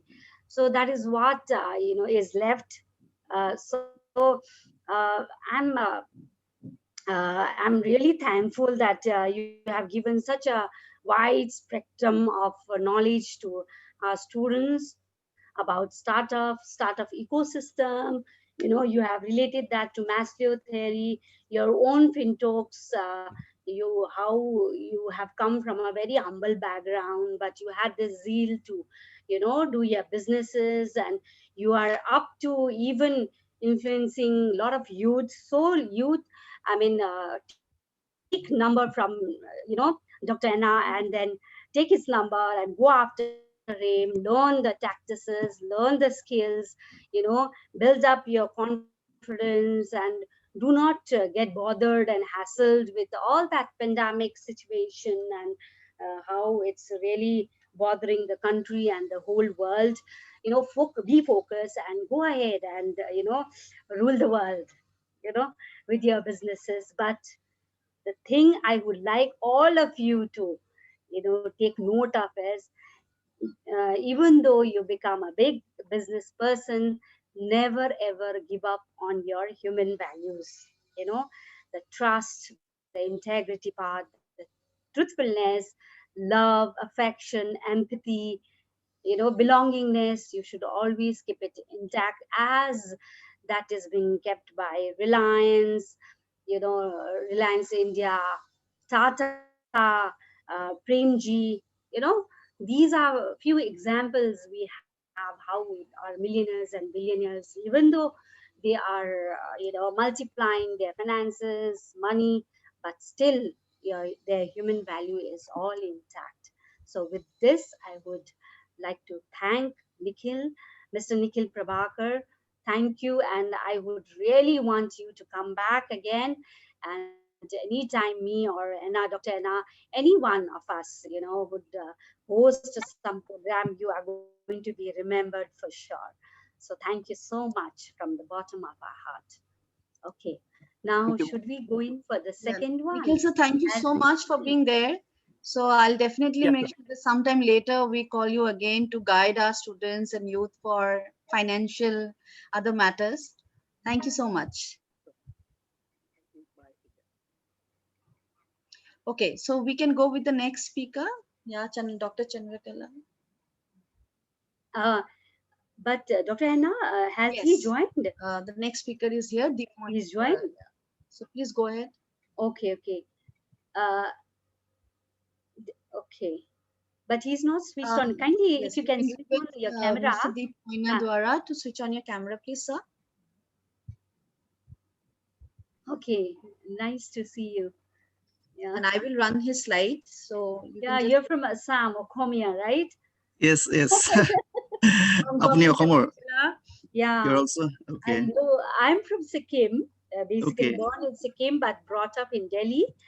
Okay. Mm, yes, but my better half is from Assam, but he's lived throughout his life here in Delhi, because of his mother posting in army.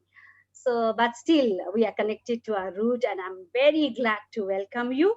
So, Thank you so much. participants, yeah, we have our dynamic personality from Northeast, and a very inspiring story. Yesterday, I read about your, venture in this Majuli Yeah. river island that is largest, and I've read about how you have learned mountaineering and taken a certificate course from Jammu and Kashmir. So here I'm giving his brief, students. He is Mr. Dipmona Daura, Yeah. founder and CEO Okaigya Holiday Private Limited Adventure Tourism. He is, you know, uh, is founder director of Okay, Okigiga, Giga. Okay, Giga. Okigiga, right? Holiday Private Yes. Limited that owns a resort in Mazuli, largest river island in world, as Okaigiga Homes OHPL operates adventure-based event throughout the northeast states of India on demand. Okaigiga global entry from the prospects of an entrepreneur master. He has a business administration from NICE Management College Meerut. He also has basic mountaineering certificate from ZIM and WS Pahalgam, Jammu and Kashmir. So I'm really eager and thrilled to listen to you. Over to you, Mr. Daura. Thank you, Dr. Sandrakala, and thank you, Dr. Anna, and thank you all the students present here. My best wishes and regards to you all. So I have been introduced, even though I would like to say my name is Deep Moina Dora. I am from Assam. And I worked 10 years for the corporate life. After corporate life, suddenly I quit the corporate life and then entered into the entrepreneurial journey. And that is a fascinating journey, beautiful journey, tough journey. And everything I would like to say, speak, tell you how it feels to be an entrepreneur in today's world. Right now, since my topic is entrepreneurial mindset and persistence, so let me first start what I feel uh, about the word entrepreneur, or what I feel, or how I experience being an entrepreneur. So we all have gone through the definitions of the books and the definition given by the scholars, but I'm going to the definition that I feel. So from my perspectives, from my views, an entrepreneur is the person, in fact, a crazy person. In fact, in true sense, an unsatisfied soul. He always finds some gaps, some flaws in the society, in the system, anytime. And he thinks something differently. And that's at the very beginning, most of the people used to say he's a crazy person. Yes, in fact, he's a crazy person and he's a mad person. Nothing can satisfy him unless and until he finds his dream, he can chase his dream. That is a person, entrepreneur.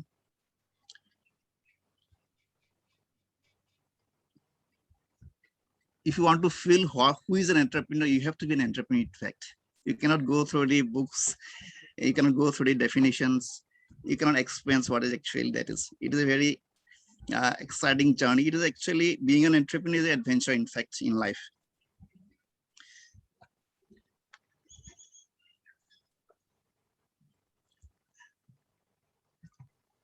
So you will share or should I share? Yeah, Anna, you can share my slides. That will be good for me. And as I said, an entrepreneurial person always try to find some flaw or gap in the society or the system. And out of the many flaws in the society, in the system, some little flaw or some gap, he get clicked. And then he can find out that that is my dream. That is my dream. Actually, the flaws or the gap that is exist in the society in the present time, in fact, a dream of a particular entrepreneur. So once he can find his dream, nothing can stop him. Anything, any challenges he can face, and he's ready to take the pain.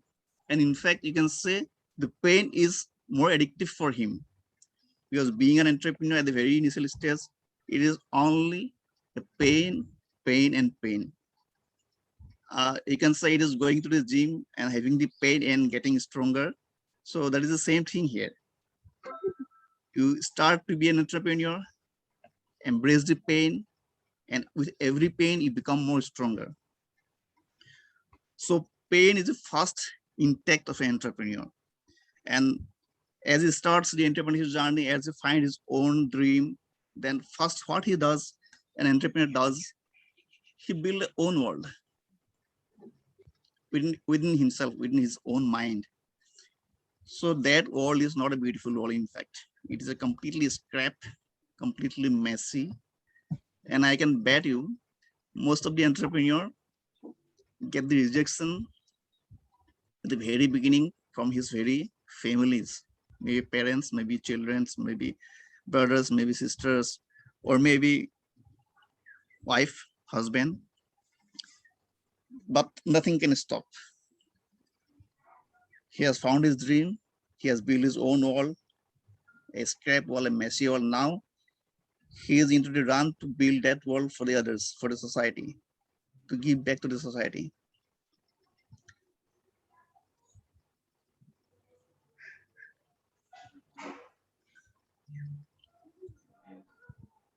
Hello, can you hear me? Hello, hello, hello. Am I audible? Yes, sir, you're audible. Okay, Yes, you're audible. I'm running the slide. So which slide okay, you can just tell? okay. Yeah. So the person starts with the world, and the very gift he gets is the rejection from his own families, then from the near and dears, then the society itself. And to be a successful entrepreneur, I don't say it's successful to be an entrepreneur, to show his confidence to the world and to accept by the world. It takes time. Not it takes time. Really takes time, a long time, many years. And for that many years, he's only taking the pains. That is the strength of an entrepreneur. So in a nutshell, that is the qualities of an entrepreneur. He's ready to take the pain. He's addicted to pain. He's ready to face anything, and he's something different from the common people. He thinks differently. He walks differently. He has the zeal to give something different to the world, to the society, to the people around him. And here, there's one more thing in my subject, that is, it is persistent. Actually, the entrepreneurial journey is like it. It is not like that. It begins somewhere and ends somewhere. Entrepreneurial journey is, yes, of course, it begins somewhere, but it cannot be said it is ends somewhere. It never ends. So persistence is the very nature of an entrepreneur. He has to be persistent. Otherwise, he cannot go a long way. That never ends. It is like a ball. You take the ball, you can start from one point, but you cannot say that that is the end point. You cannot find the end point. The journey of entrepreneurship is like that. It never ends. If you complete one goal, one dream, then what is next? What is next? It always multiplies. What is next? The innovation, the innovative mind, the innovation in the mind, to do something new is always in the mind. So persistency is the very nature of an entrepreneurial person. So that is what may say about a person, entrepreneur, as an entrepreneur, and the quality of persistency, that it is the nature in him. So I think I have a little bit said about this topic, and I can go to my own journey if you wish to know how I started my entrepreneurial journey.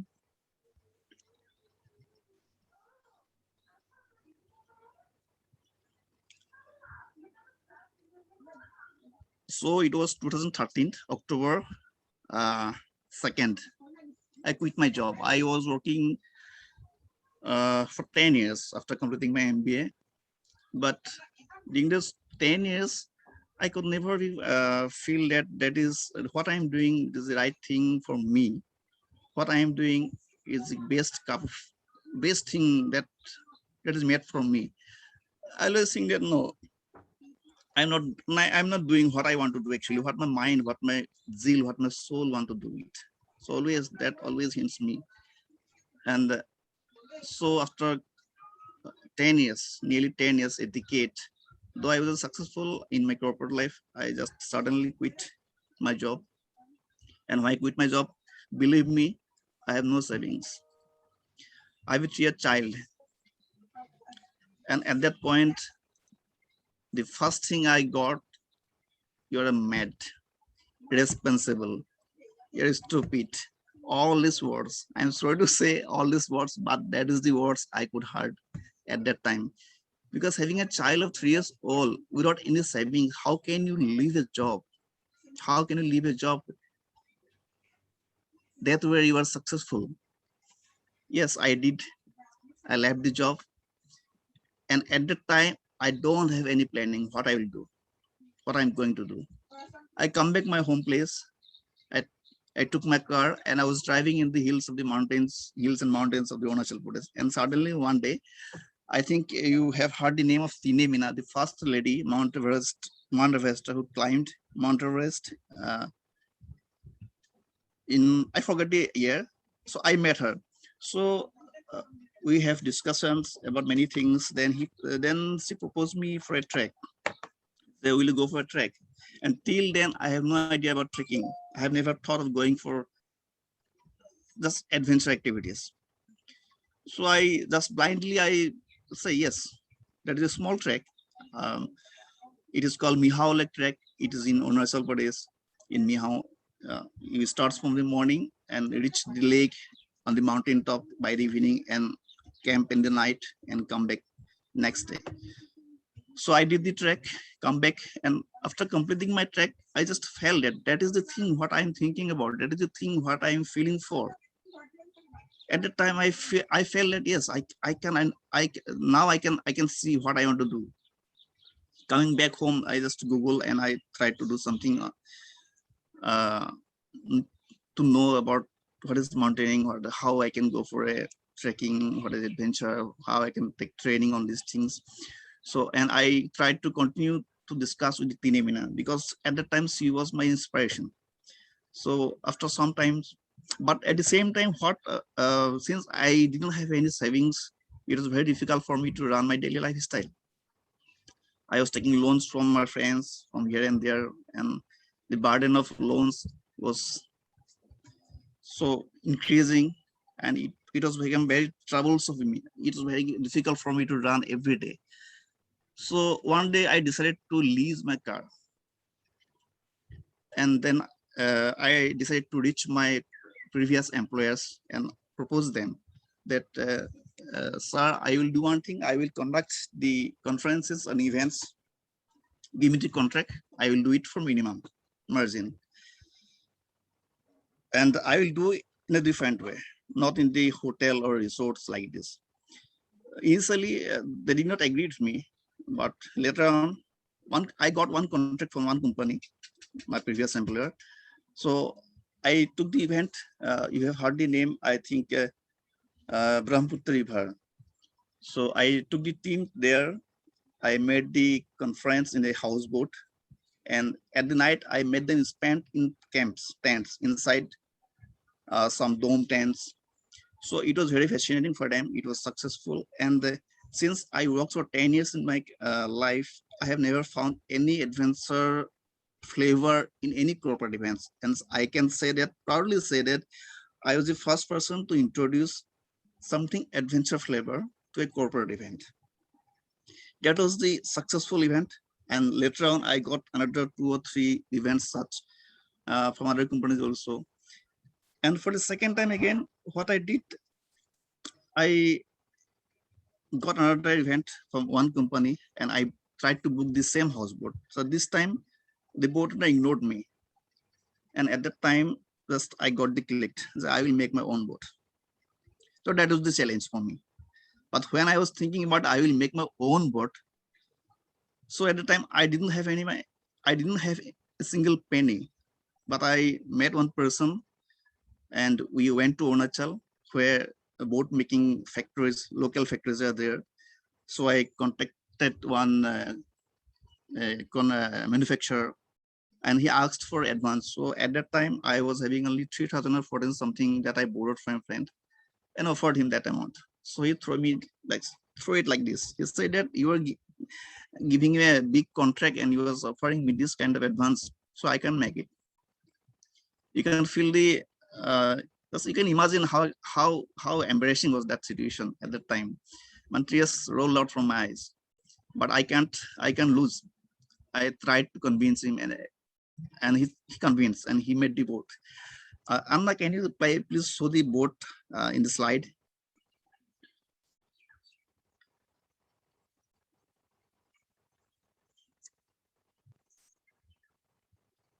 So which, just tell me slide number. In the slide, I have the picture of boat, houseboat. Boat. Okay, yeah. Yeah, this is the houseboat I have made after 6 months. Sorry. Just, And again, I can say this is the first kind of boat that is made in Northeast India. And believe me, before making this boat, I have never visited Kashmir. I have never visited South India to see how a houseboat look like. But I just imagine the boat and I imagine the bamboo cortege on the house, and that was it. And with this boat, I made an expedition that is called Brahmaputra River Expedition. I will later on I will tell it. And at the same time, when I am making this boat within this period, that lady Tine again proposed me that there is a track that is very difficult and very risky. Would you try it? I didn't ask anything. I said yes, I will try it. And that track has changed my life forever. Actually, that was the turning point. Once when I come back from the track, that was my, you can say, I feel the reference point of my life, because from the track, the life before the track and life after the track has completely changed. My thinking, my perspective, my responsibilities, my focus, everything has been changed. And that was the track. Uh, Actually, we tried to reach McMahon line, Indo-China border from Arunachal. It was a very risky track, 12 days track, and no human can go there. So when we planned and when we uh, started, we have made written agreements with the Deputy Commissioner of the Banghili district and Superintendent of Police that it was our own will. So we are doing this track. And the ITBP persons, the Indo-Tibetan police, they said that there are very few chances that you will come back from this track. We'll wait for 12 days. And if within these 12 days we cannot come back, then we will try to go for rescue, but we can promise you that we will go for rescue, because the weather is not good and the human is not accessible, because we started in the month of August. And Dr. Anna, can you show me the slide of this river crossing? Yeah, that one, yes. So just have a glimpse how difficult this trek was. We have to cross such kind of rivers over such kind of bridges many times. This is called Talo River. All these rivers are coming, Talo River. All these rivers are coming. You can play this video. Okay, there Please will play be the a video. And lot of sound. So, sir, you speak you first. can lessen the volume. Okay. This was the trek. The entire trek was like this, filled with thrills and filled with excitements and risk. Yeah, it was the ITV people. The people said me that you hardly can come back. They were true, but we made them wrong. We were 6 boys and 6 girls, come back safely. After coming from this trek, I decided that I will do mountaineering because I will have a certificate in basic mountaineering. So at the same time, I was trying to do something very new, but at the same time, I was suffering from severe financial crisis. And at that time, yeah, I don't hesitate to say that my family members hardly talk to me. For them, I was just nothing but a wastage on this on wastage. I cannot do anything. I'm just doing something crazy things and not thinking about them. These are the things that I used to got hurt from all these things. So I have built up the boat, and it was in Tinsukia. There is a ghat called Guijan Ghat. It is a tourist place in Tinsukia. But again, the failure is there. The boat was lying idle. Only Saturday, Sunday, I got clients because my theme was like little bit adventurous. I thought that people will sail on this boat and they go for long sailing. They explore the national park inside the river, but hardly people can enjoy those things. So it was lying idle. Again, there's a very difficult to run this boat, this stuff. So one day I thought, I think you people have heard the name Majuli. This is the biggest river island in Assam. So I thought that I will bring this boat to Majuli. Maybe I can have clients there. I can have some business there. So I contacted one person in Majuli. So he offered that you can take your boat to Majuli. And eventually he also suggested me, sorry, yeah, you can build a campsite there in Majuli because there are lots of tourist clients in Majuli every year.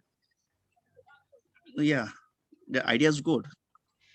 I came to Majuli, I met the deputy commissioner there and offered my proposals on written, and he said, okay, go ahead. At the same time, at the same day, I just took a small land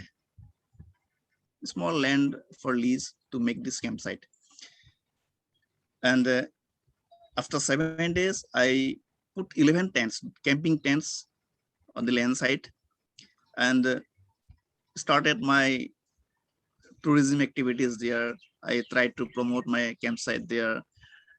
I tried to attract the tourists for my campsite. Even you cannot believe I was standing in the uh, river ghat. And people used to come to as people entered Majuli, I just offered like door-to-door selling, or just street marketing. I just offered them to come to my tents, but hardly people would come. And I was alone in the campsite day after day, night after night. And nearby my campsite, there's a graveyard.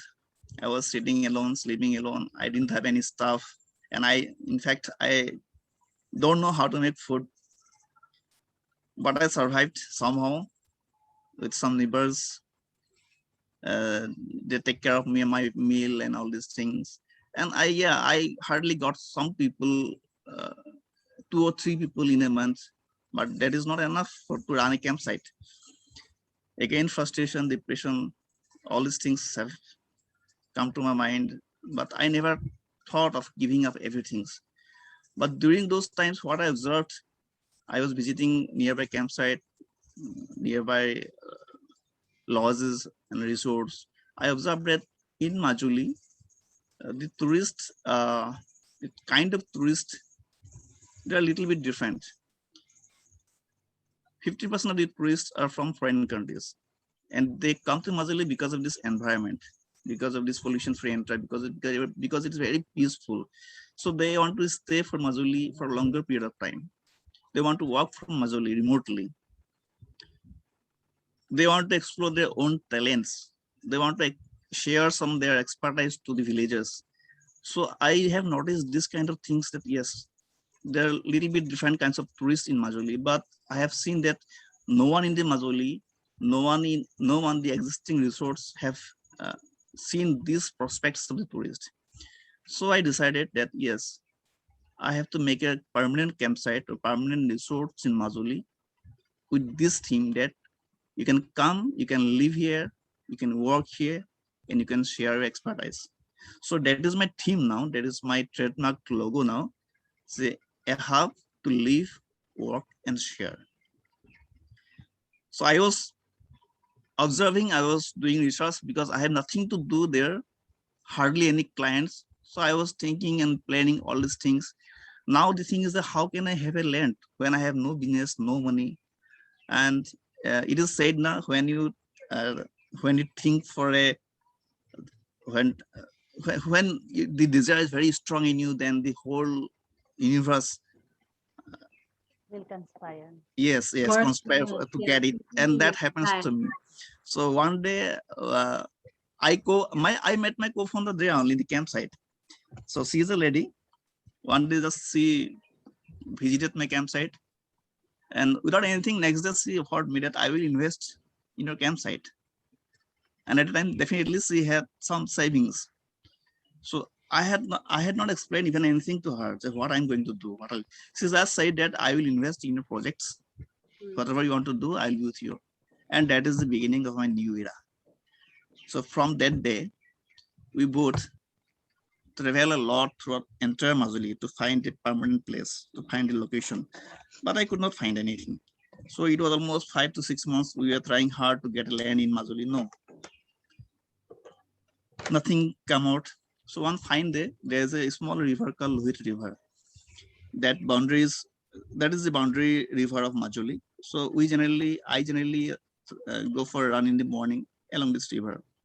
So one fine morning, we both, my co-founder, we were walking, and we met a fisherman and asked him, "Do you have any land, or you know anyone who can sell his land in Majuli?" He showed us this bank of the river. Said all these lands are ready to sell by these owners. So that is the thing. Everything is you can try to find something the entire world, but you will find ultimately near to you. That happens to me. So I met the owner of the land, and within 7 days we have agreed upon, and we purchased the land. And the investment has been done by my co-founder. So we purchased the land, and that was the month of October. And from November, the tourist season starts in Majuli. So we have the target that we have to build up our own concept resorts in Majuli within this 1 month. And by day and night, working day and night, we have built up one resort in the location. And Dr. Anna, can you please show the video of these resorts? Yes, that is the slide.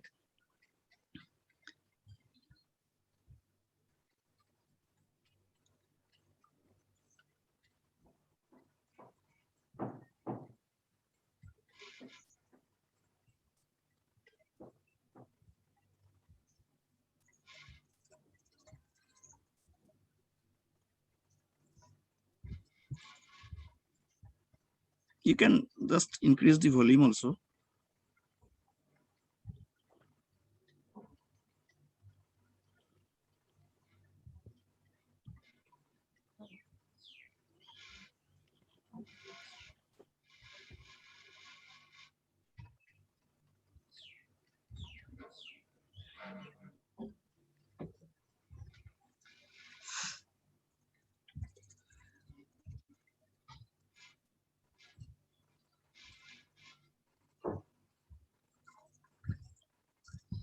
So I have to live, work, and share. That is the theme.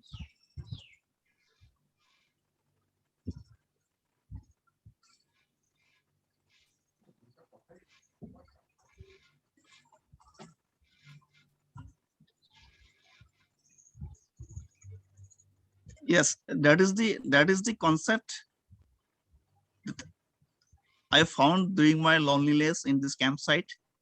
That people will come here, they will live longer, they will work, and they will share. And that is my marketing strategy. I promote this resort like this: I have to live, work, and share. And believe me, within this 4 months, we got the break-even point. We got all the money that we invested. That was a huge success at the very very beginning. And with this concept, uh, in 2019, we got selected for incubation by IIM Calcutta by Assam startup, and we are the first best selected out of 1,000, more than 1,000 applicants. And that was my journey so far. Thank you. And that was our journey so far. Actually, during and right after my job, just one thing in my mind always there: that what is new I can do, what I can contribute to the society, what is the gap in the society. That I don't think forcefully. That thinking always comes to my mind. Wonder what is new. So everything I do, suppose like this, uh, making this bamboo cottage, making this camping site, making this resorts with a new theme.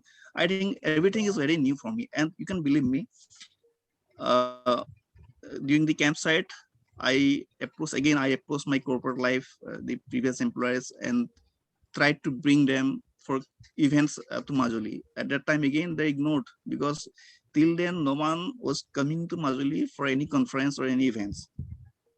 But I could able to bring 3 companies for the events in the campsite. And these are not small companies: Bajaj, SBI Life, Reliance. All these 3 companies, they came and they make their conference in open space in a campsite. They don't have any chairs, but they sit on the logs. They don't have the microphones. They shouted like anything when they speak. And from then now onwards, every year, the lots of companies are coming for their events and conferences here in Mazali.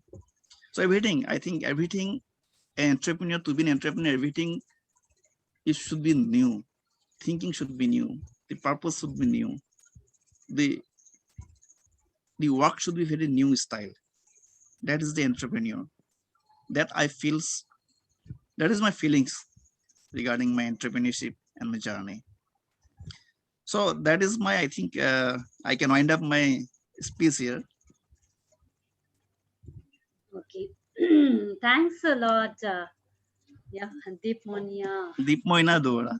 Yeah. Yeah, Moina. Deep Moina, right? Yes. Yeah. And you have taken us through the roller coaster ride of our serene northeast. Oh, what a wonderful place. I've been to Mazuli, and this time I could not go. It was my brother-in-law marriage. We thought of, just going there, but because of pandemic, we were just fearing things might just go wrong for our kids.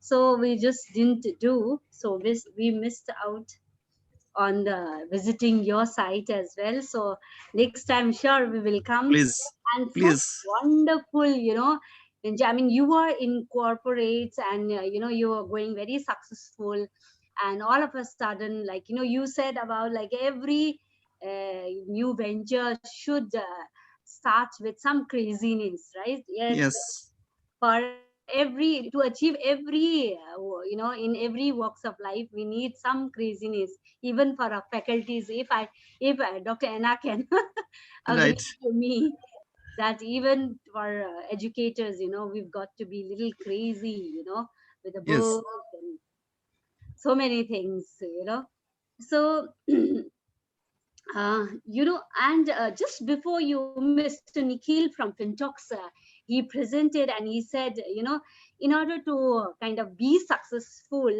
in any kind of startup, you need experience in playing with risk, right?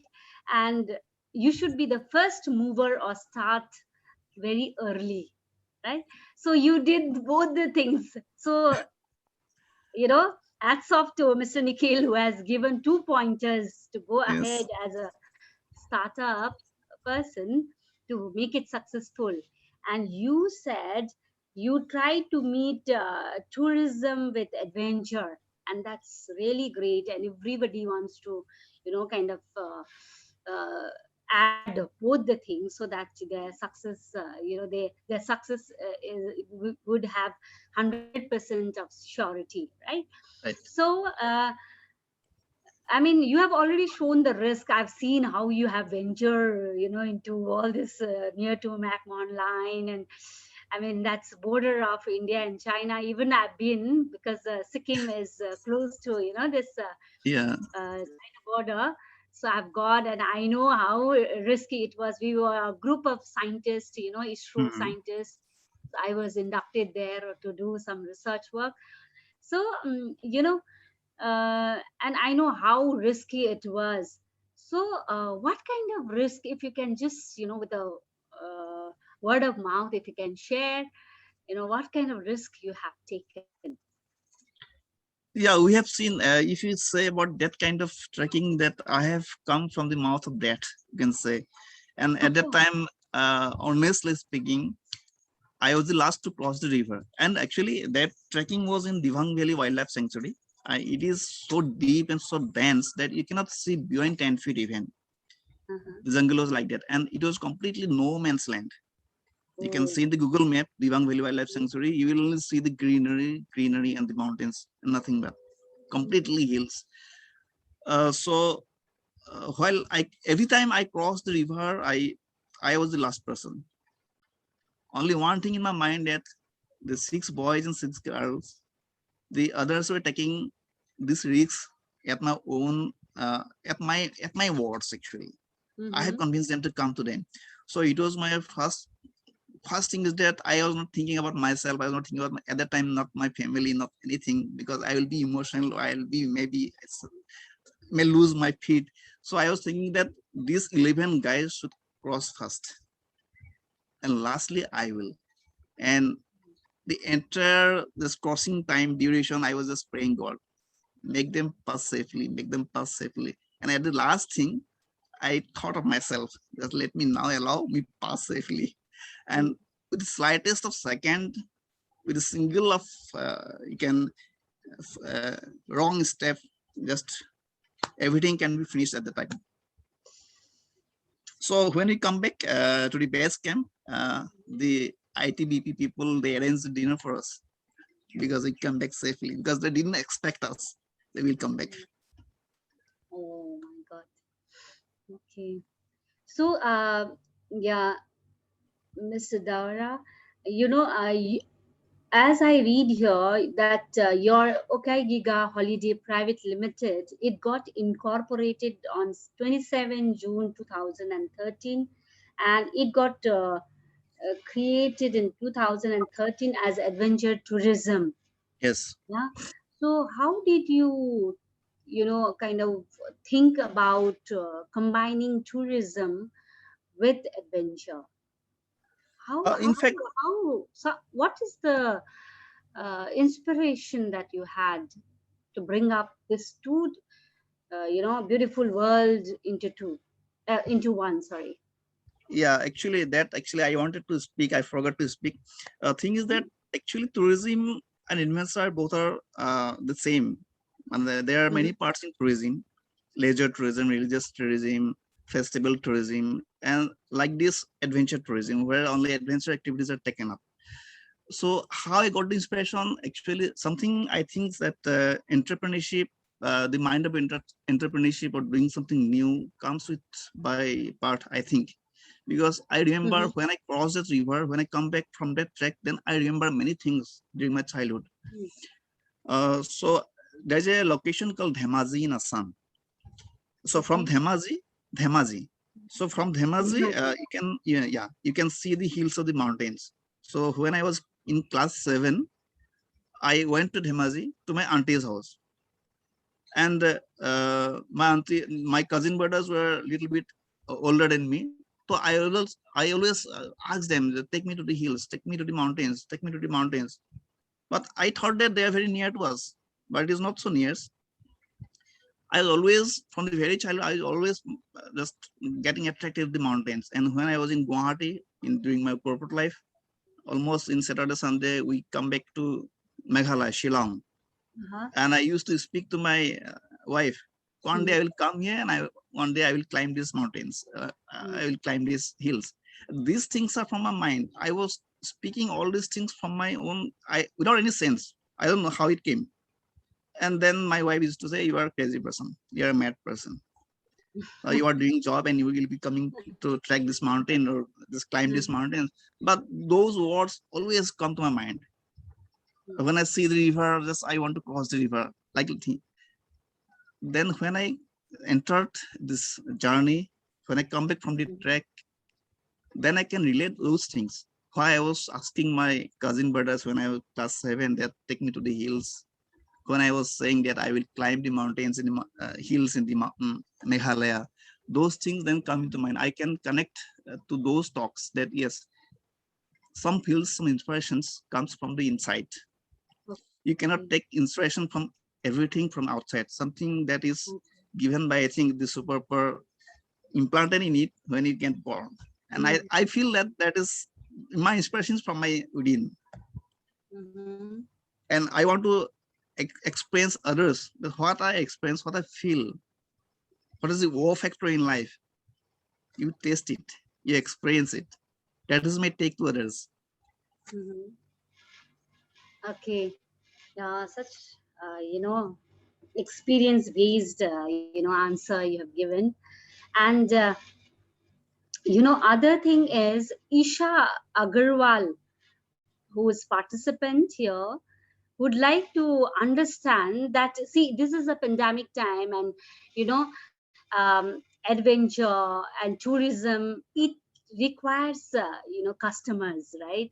And see, I talked about myself. I have visited in the month of very recently, 2 3 months back, and I could not venture out, Mhm. as I used to do it earlier, uh, because of pandemic. So the Right. same way people must be having resistance to visiting all these tourist spots. So Yes. in that case, how are you trying to overcome this pandemic situation, and is it profitable, and how are you going to what is that new ideas that you have incorporated in order to kind of make this tourism and your adventure sustain throughout this pandemic, because pandemic is here to remain. Yeah, I think you can say the worst effect has happened to tourism during the pandemic. The last 2 seasons has been worst because we could not have the tourist. And at the Mhm, same time, we can say that mhm, uh, while there's a pandemic, while there's no customers, while we don't have any earnings, we can think of something new. Again, Their job. We cannot sit and think Mm-hmm. and get depressed at what is next. Yes, there will be next. The pandemic will not last forever. It will be over. I think within, I think 6 to 8 months. Okay, but what I got the things. I have seen after pandemic, post COVID, how the travelers will behave. Will the Mm-hmm. traveling uh, fraternity or the traveling concept will be the same? No, Mm-hmm. definitely there will be change. What kind of changes will be there? Definitely after the pandemic, people will initially we can see the lots of group people Mm-hmm. traveling in groups. But I don't think that after pandemic the people will desire for group travels. There will be more solo travels, more couple travels. There will be more road trippers. The people will travel by own vehicles instead of hiring the public transport or other transports. So this will be the behavioral sense of the tourist, Mm-hmm. and they will. I think they will choose remote locations. Mm-hmm. They will Yeah. not go many crowded places. Mm-hmm.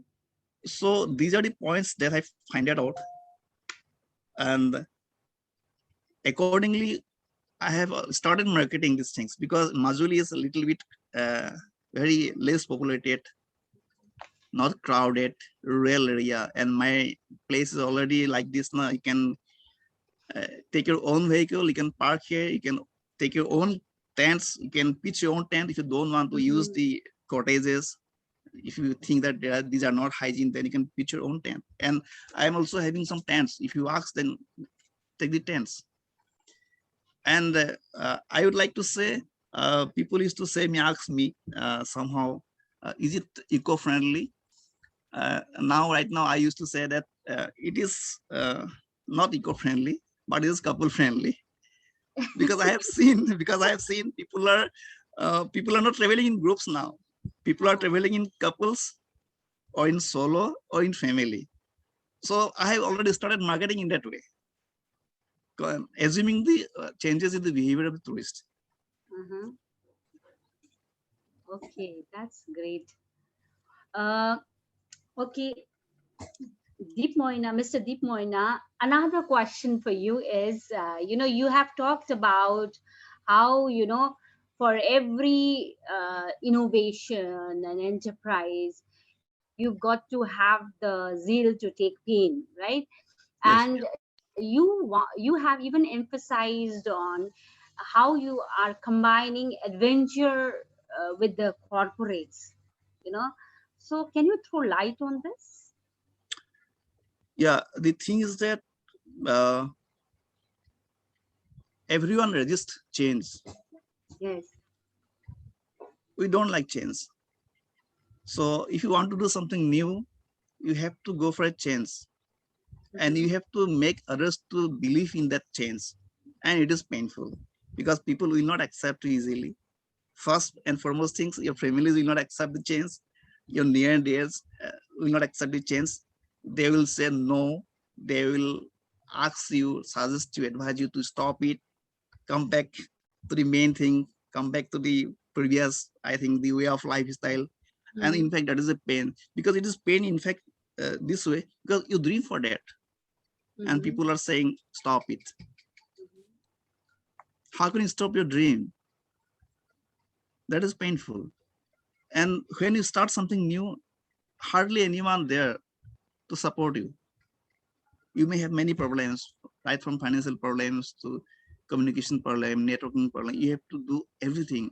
You can say, I am the one man person. Even I have to take on finance. I have to take the marketing, social media marketing. I have to go for licensing. Everything I used to do my own. So from accounting to marketing is very difficult to take all these things, but you have to do because you don't have any. You cannot hire a team. You don't have the finance. So there are lots of pain. In fact, this pain, I already told this pain is very addictive, and you will enjoy this pain because that is the thing that you get the strength from it. Okay. Mm-mm. And I was so excited to hear about this houseboat which we popularly know, that this Jammu Kashmir have. Kashmir, houseboat. So I mean, houseboat, but on Brahmaputra I have seen, because I had been there, and it was a huge houseboat where music was on, good Hmm. food, all traditional good food was there. So it was right after our marriage we had visited, Assam, and then we had been there. But you have created houseboat there for Mazuli, right? Yes. Yeah, No, yeah. not for So Mazali. how? I took it to Mazali. Yes. Okay, okay. So, and it takes 6 months. So, how you, is it empowering, or you, how you are making use of the youth around this Majuli, and how they are being benefited by your this venture of houseboat making, and where are you getting the materials, raw materials from? Yeah, actually, the houseboat was total failed. It was failed in Okay. Dibrusakha National Park. Actually, that's why it was in Uh-huh. Tinsukia initially. From Tinsukia, it was totally failed. So I thought that I will bring it to Majuli so that I Okay. can have some business. But in Majuli also, Mhm. I could not have a single business. Okay.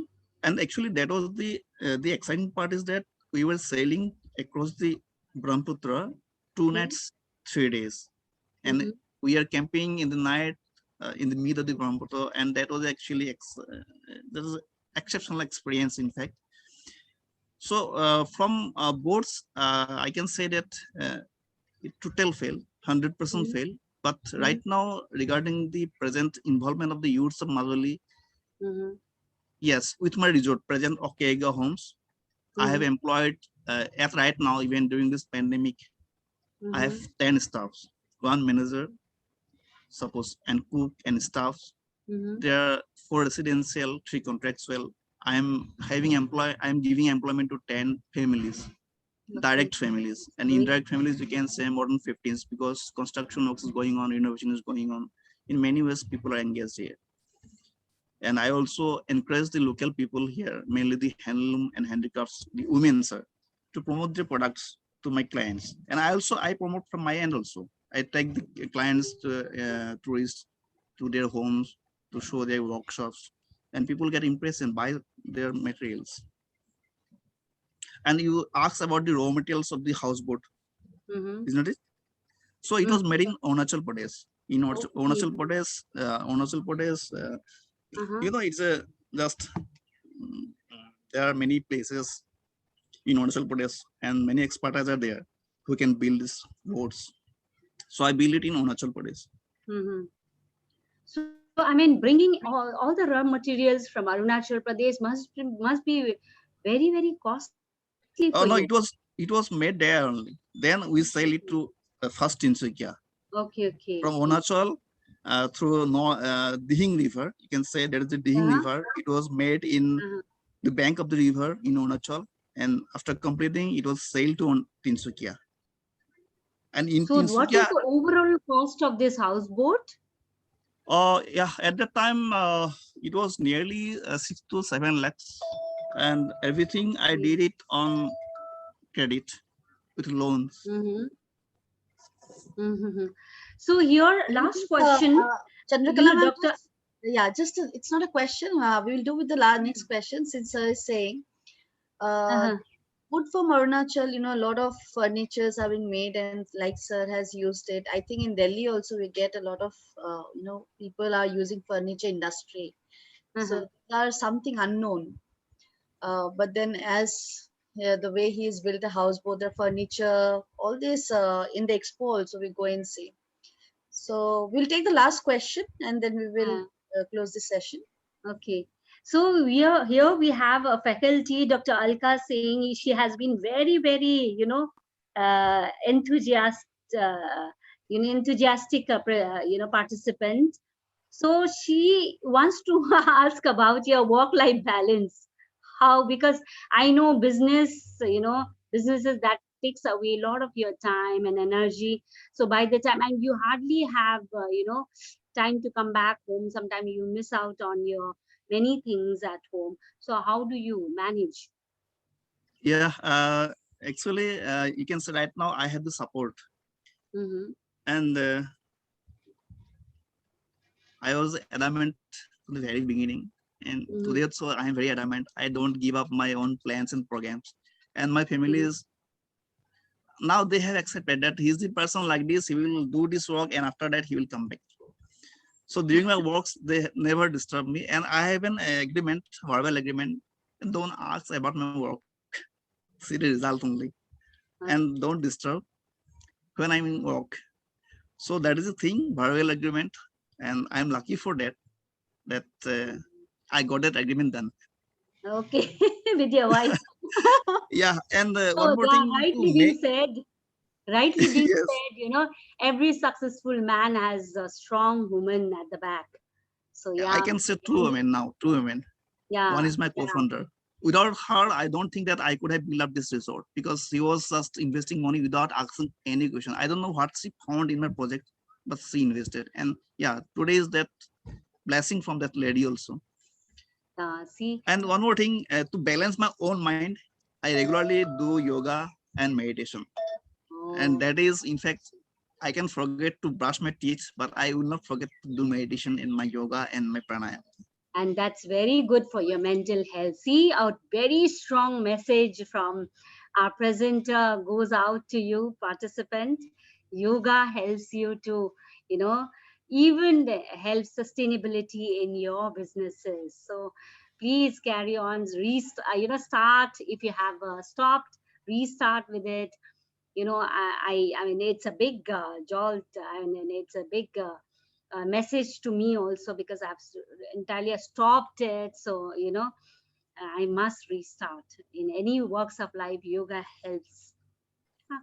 Yeah, So thank you so very much for such wonderful, and you have taken us on the roller coaster ride of your tourism, your adventure, your creation, your craziness, and your risk-taking behavior.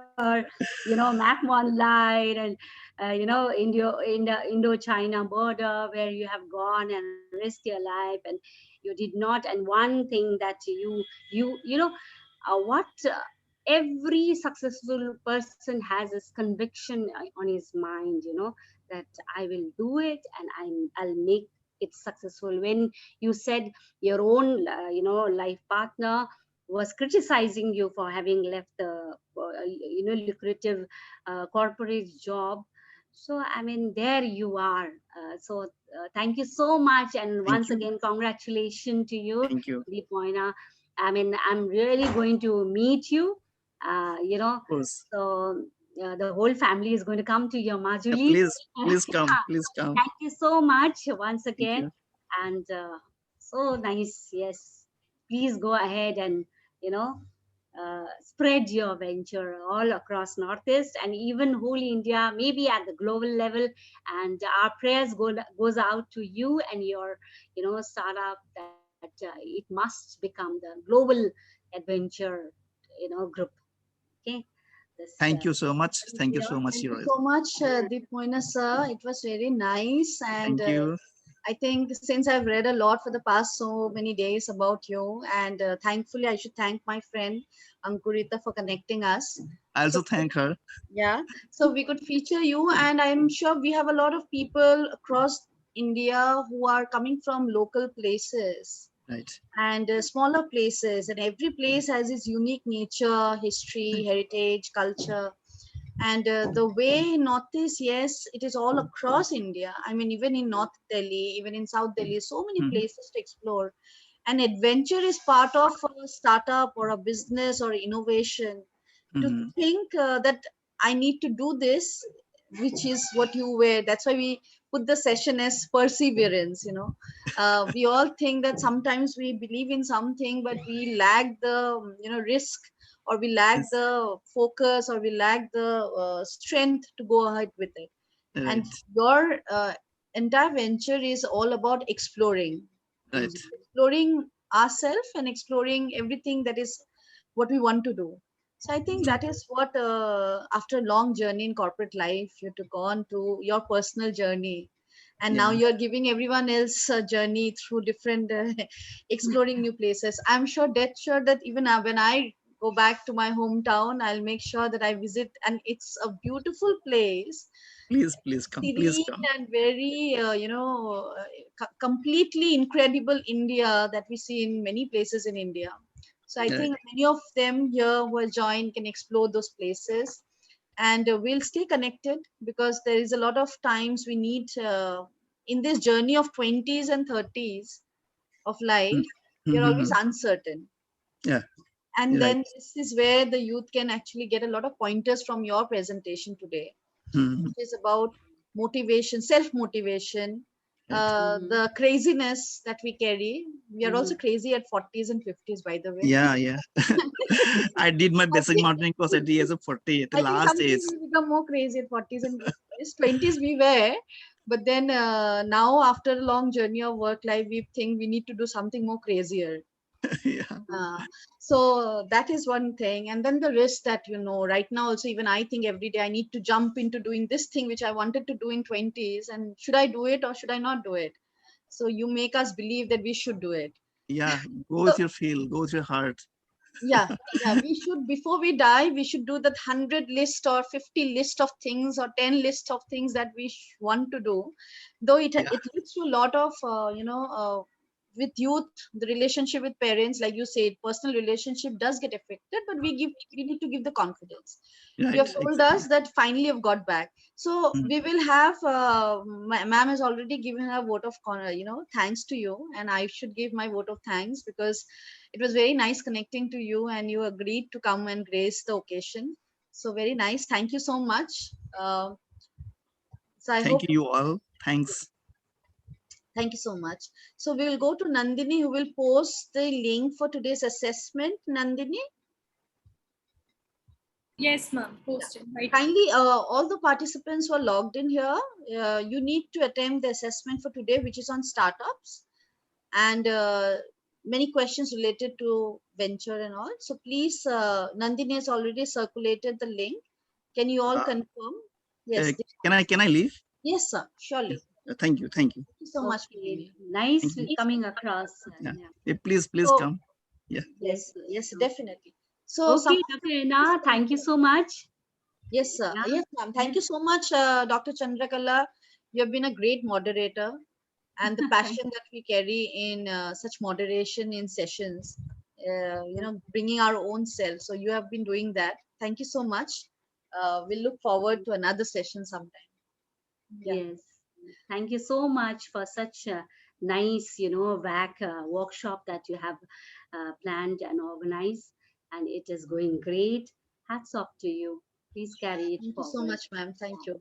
thank you. Some students can confirm whether the link is working or not. I would request some of the students to confirm, and as the pattern goes, while you, yes, thank you so much. While you, Dr. Anna, I'm uh, leaving the meeting. I have to join yes, HOI's meeting, right? yes, we will soon need to meet that. So please submit and post your comments. Tomorrow we are going to meet two very big person in India. One is Dharitri Patnaik, co-founder of Fiki Orissa, and of course doing a lot of social work, being highly recognized by very key industries and setups. So you should listen to Dharitri ma'am, and then followed by Rajneesh sir, who has already made an impact in inaugural. Both of them are very experienced, and those who have got a lot of laurels for the work. So tomorrow we have these two very great sessions. So please attend both the sessions because you will know what happens on the ground and how do you, from study to work, you know, both of them come from great places. So we'll be sharing the details, and you already have the session plan. You can see. I would request after you submit, do the assessment, kindly share submission, and we'll close the session in half an hour. So you have only half an hour to do the assessment, right? Thank you, Garima. Garima, can you switch on your camera for a while? Sure, ma'am. Nandini, please post the link once more here. Garima can't see you. Yeah. Thank you so much, Garima, for comparing and introducing the session. It has been very nice of you to be ready in the morning, and I'm sure all the PhD scholars here and all the senior batch students here are going to learn every day in every session some bit of things that they're going to experience in real terms, and all your life journey things are being told by these experts. So tomorrow will be two most incredible sessions that I am looking forward to. And every day has been very interesting. So as I am enjoying, I hope all of you are. So I would like all of you to post your comments and also comment, as I've been repeating, on what exactly are you looking for in value added skills. So we'll have feedback session, but then kindly please keep commenting so that we know how to construct and customize. Okay, there are already some students who are submitting, so Garima and Nandini will follow up on that.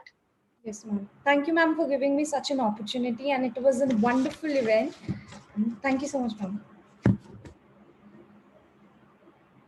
So, yeah, Garima and I can both stay video switched off, and we'll just keep this meeting open for half an hour. It's already 4:38, so another few minutes to go. I would request everyone to submit, and I hope everyone is carrying some or the other lesson from the sessions. Thank you so much, everyone. Post your submission quickly.